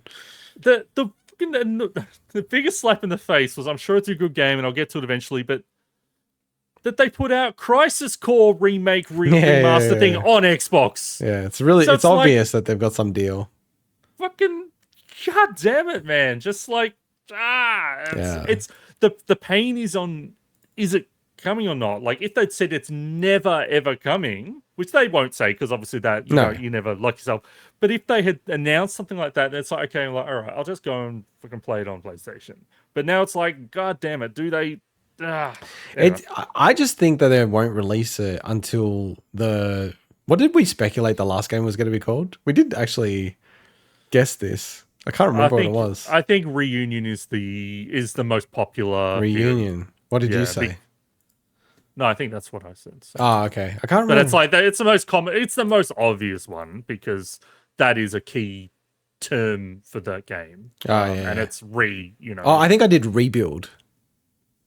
I don't know. I'm getting obsessed about this stuff. But I mean, like that would also make sense with the timing of where the third game takes place with that term, and so it's like it's perfect for it. If they.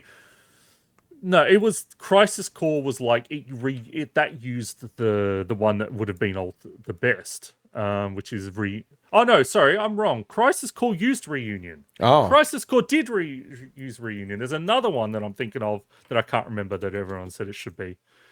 Yeah, that was the perfect one. Crisis Core fucking. Oh yeah, it does say Crisis Core Final Fantasy VII Reunion. So they can't use that now. I mean, if anyone's going to use a stupid name, it would be Square. Square will still call it Reunion, even though they've got that. They are that insane. Yeah, look, I mean, remake was 2020, Rebirth 2024.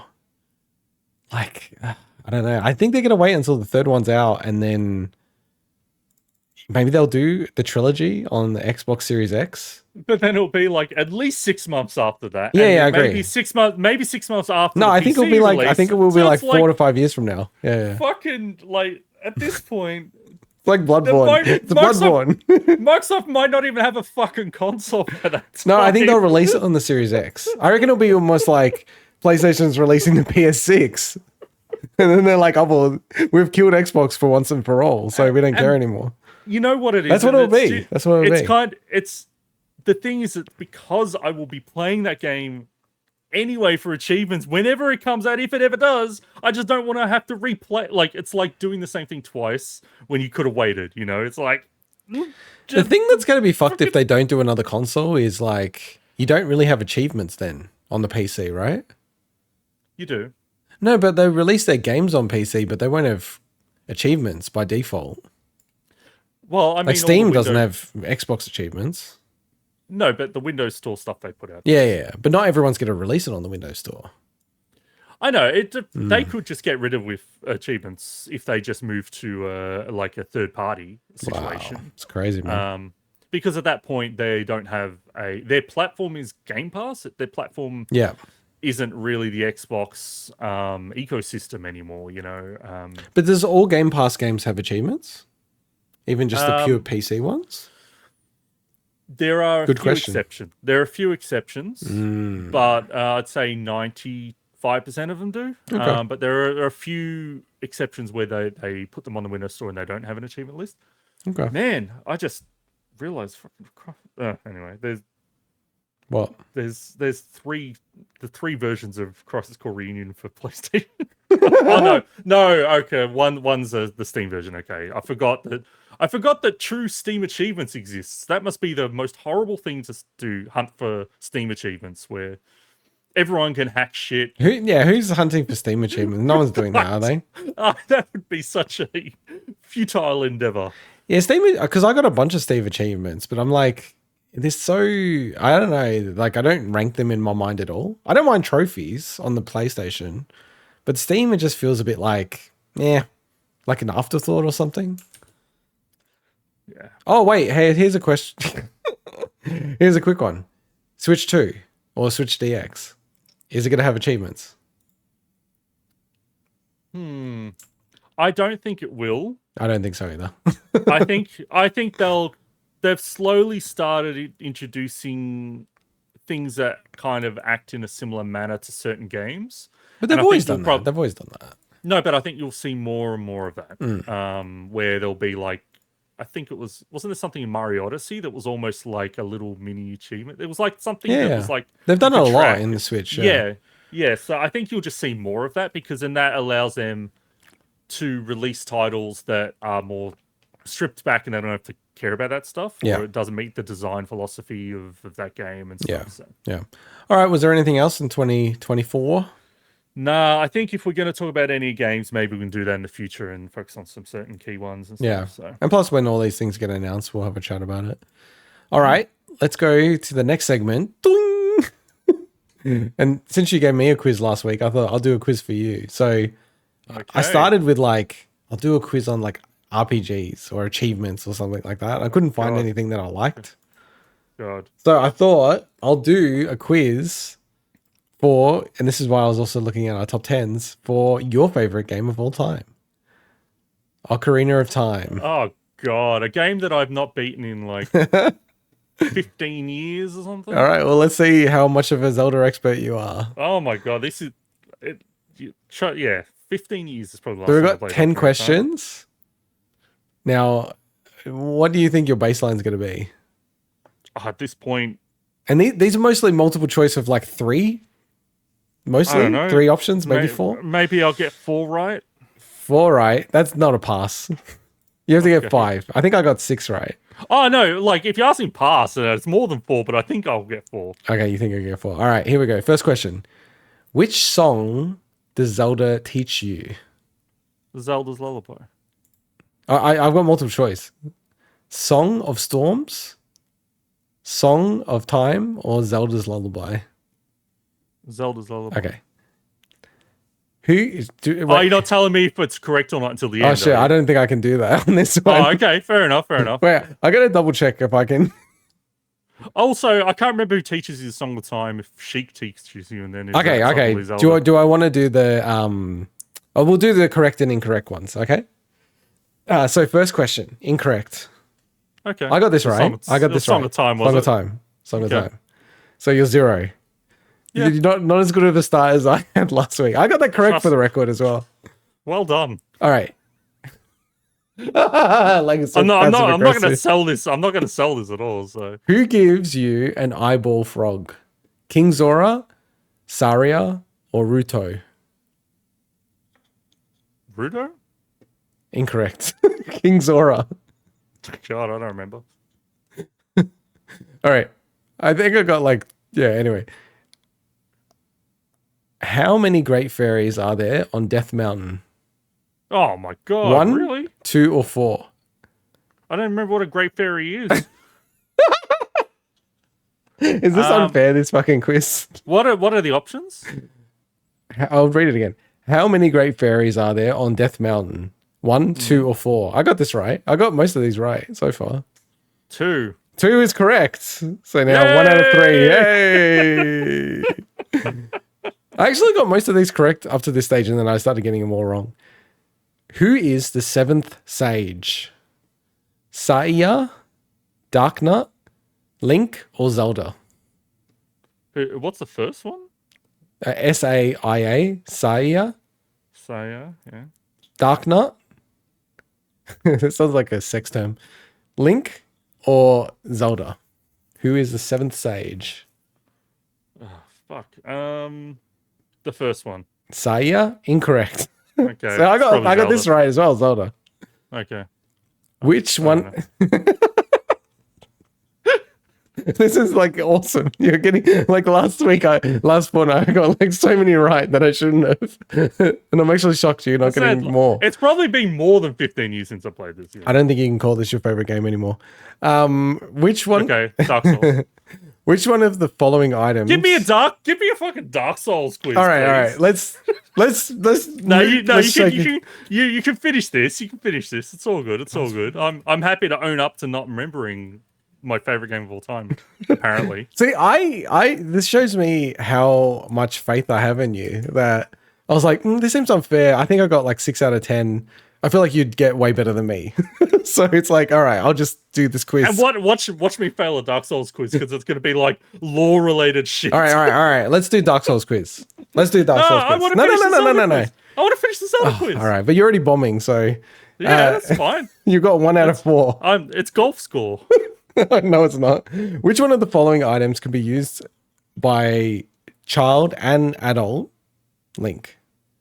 The boomerang, the bomb chew, the fairy bow, or the hook shot? Which one of the following items can be used as child and adult states? Bomb chew. Correct.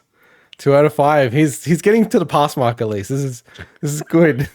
50%. Come on, dude. Let's go. All right, here we go. Can you clear Spirit Temple before Shadow Temple? Yes. Answer: I don't know about Spirit Temple. It's a weird answer. No or yes? And you said yes.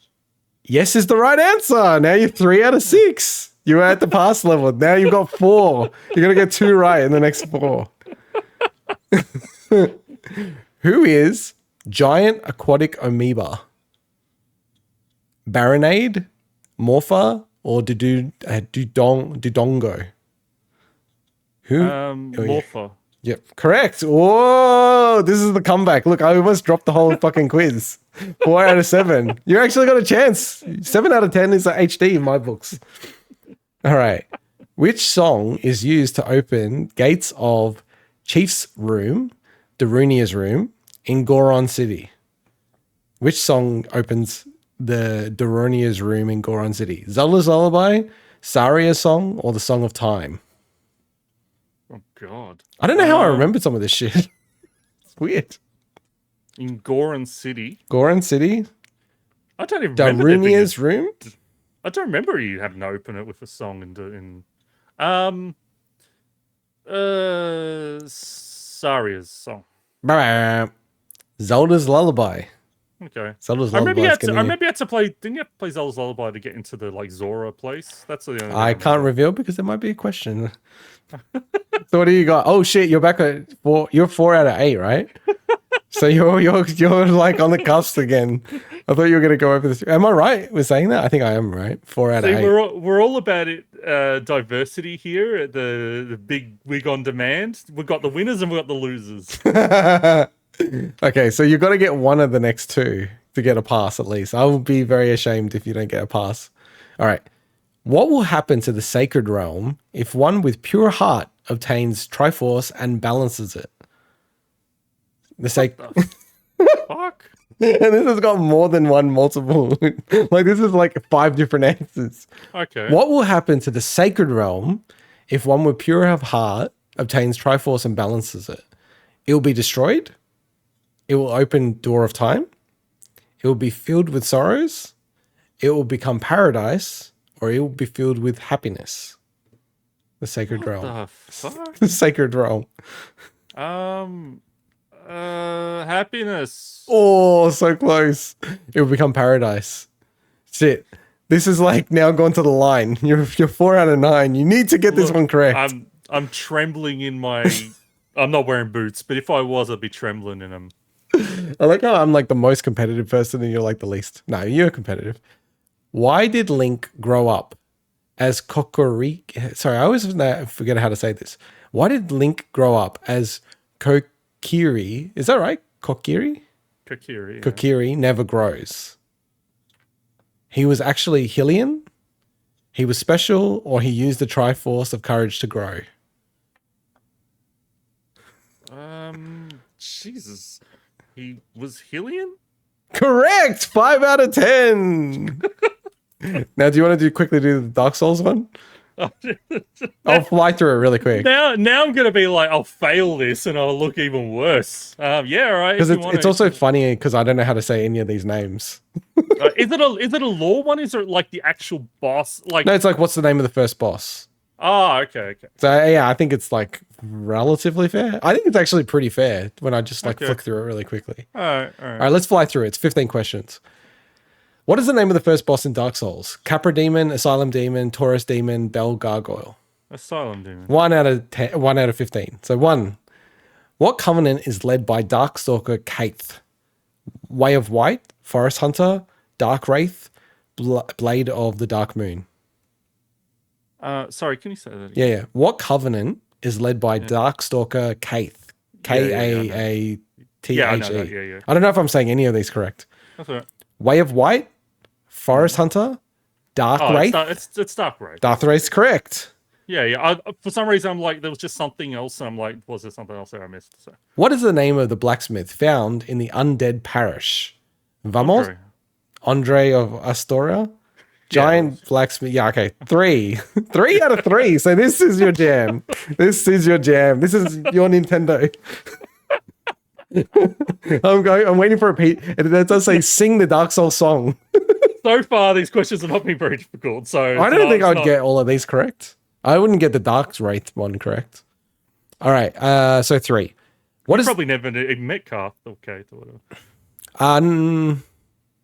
What part of the game was that? He's the other snake. You only probably saw the No, I saw 2 snakes. I'm pretty sure I saw 2 snakes. Okay. Okay, 3 out of 3. What is the maximum number of Estus Flask charges you can have? Oh, that's tough. 25, 10, 15, or 20? Charges, maximum number 20. 20 is correct. 4 out of 4. Nice. I was thinking the plus that you get, the upgrade to it, but no, the charges 20. See, I think I know some of these. This is not the hardest quiz actually. Which boss guards the entrance to Anna Londo, sorry. The entrance is Iron Golem. Yeah, I'm just going to say yes if you get these correct. 5. I'm not going to say the names. 5 out of 5. This is impressive. What item is required to access the painted world of Ariamis? It's multiple choice. That's fine. Peculiar doll, crest. Peculiar doll. Okay, 6 out of 6. I'm like, it's a doll, but I'm like, I don't know what it's called. No, good call. What is the name? So 6 out of 6. What is the name of the dragon that guards the bridge in Undead Berg? Calumet, Hellkite Dragon, Seath the Scaleless, Gaping Dragon. It's a Hellkite. How 7 out of 7? You'd see this is your jam. This is how I thought the Zelda one would go. Which character teaches you pyromancies? In Griggs of Vinheim, Laurentius of the Great Swamp, Quellana of Izalith. Wait, can you read the question? Because yeah, what character teaches you pyromancies? Eingi, Griggs of Vinheim, Laurentius of the Great Swamp, Quellana of Izalith. Well, it's Quillana, but I thought Laurentius also does. What character teaches you pyromancies? Yeah, I thought there's two there that do. But Quillana does. Does she? Yeah. I'm double checking this quiz. Unless I'm thinking the different sister of Izalith. I don't even know what you're talking about. Yeah, Quillana, pyromancy.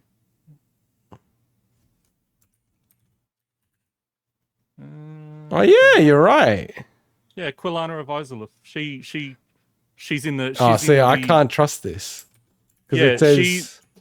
So Laurentius is the one that's in Filing Shrine, and Quillana's the one that's in Blighttown, and they both sell you pyromancy. It says that it's only Laurentius. So this is wrong. This quiz. I don't think we can trust it now. You're fucking correcting the quiz. I'm just going to say, let's pause. Let's stop here. You've already beaten the quiz when you've actually called out the quiz. And then I double check it and you're right. This quiz is fucked.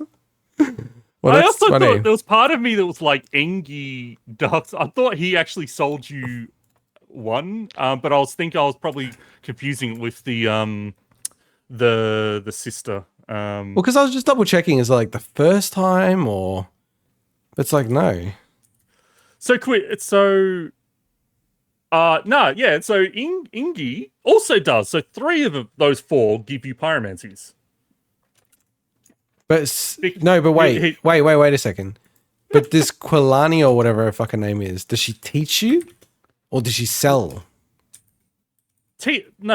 Actually, she does actually. Yeah, because that's what I read, that she teaches it. Yeah. So I'm like, if she teaches you, then it's definitely wrong. I think the other one sells you, right? Yeah, but I mean, when basically you're acquiring it from. Well, but the question's not. It says teach. Mm-hmm. So, but it is wrong because you're right that I searched even myself. The Quillani one teaches you, but even Angie also gives you can buy sells. Yeah, sells. But I think that's the trick of the question. But they've fucked it up. These idiots. That's a really word question. If that's the case. Well, wait. Does she teach you or did you buy it off her? I think she gives you one after you do. Or give you the same as teach? No. There's no teach option. It's you can get given. No teach option. You can get given a spell, or you can purchase a spell.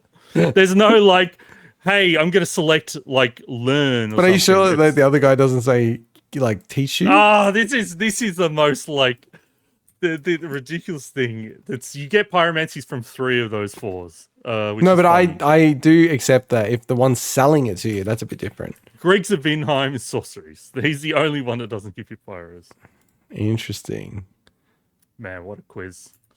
What a quiz. I don't know why it tickled me so much. So yeah, he's a pyromancy trainer in Dark Souls.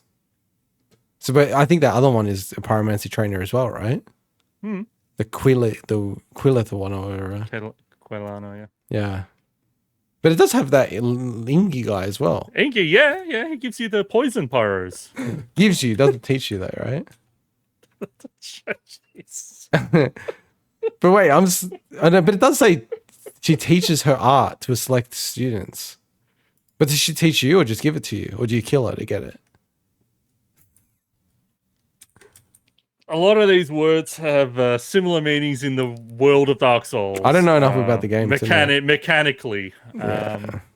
Anyway, that was fun. That was fun. The bit that tickled me is when you said there's no option to teach.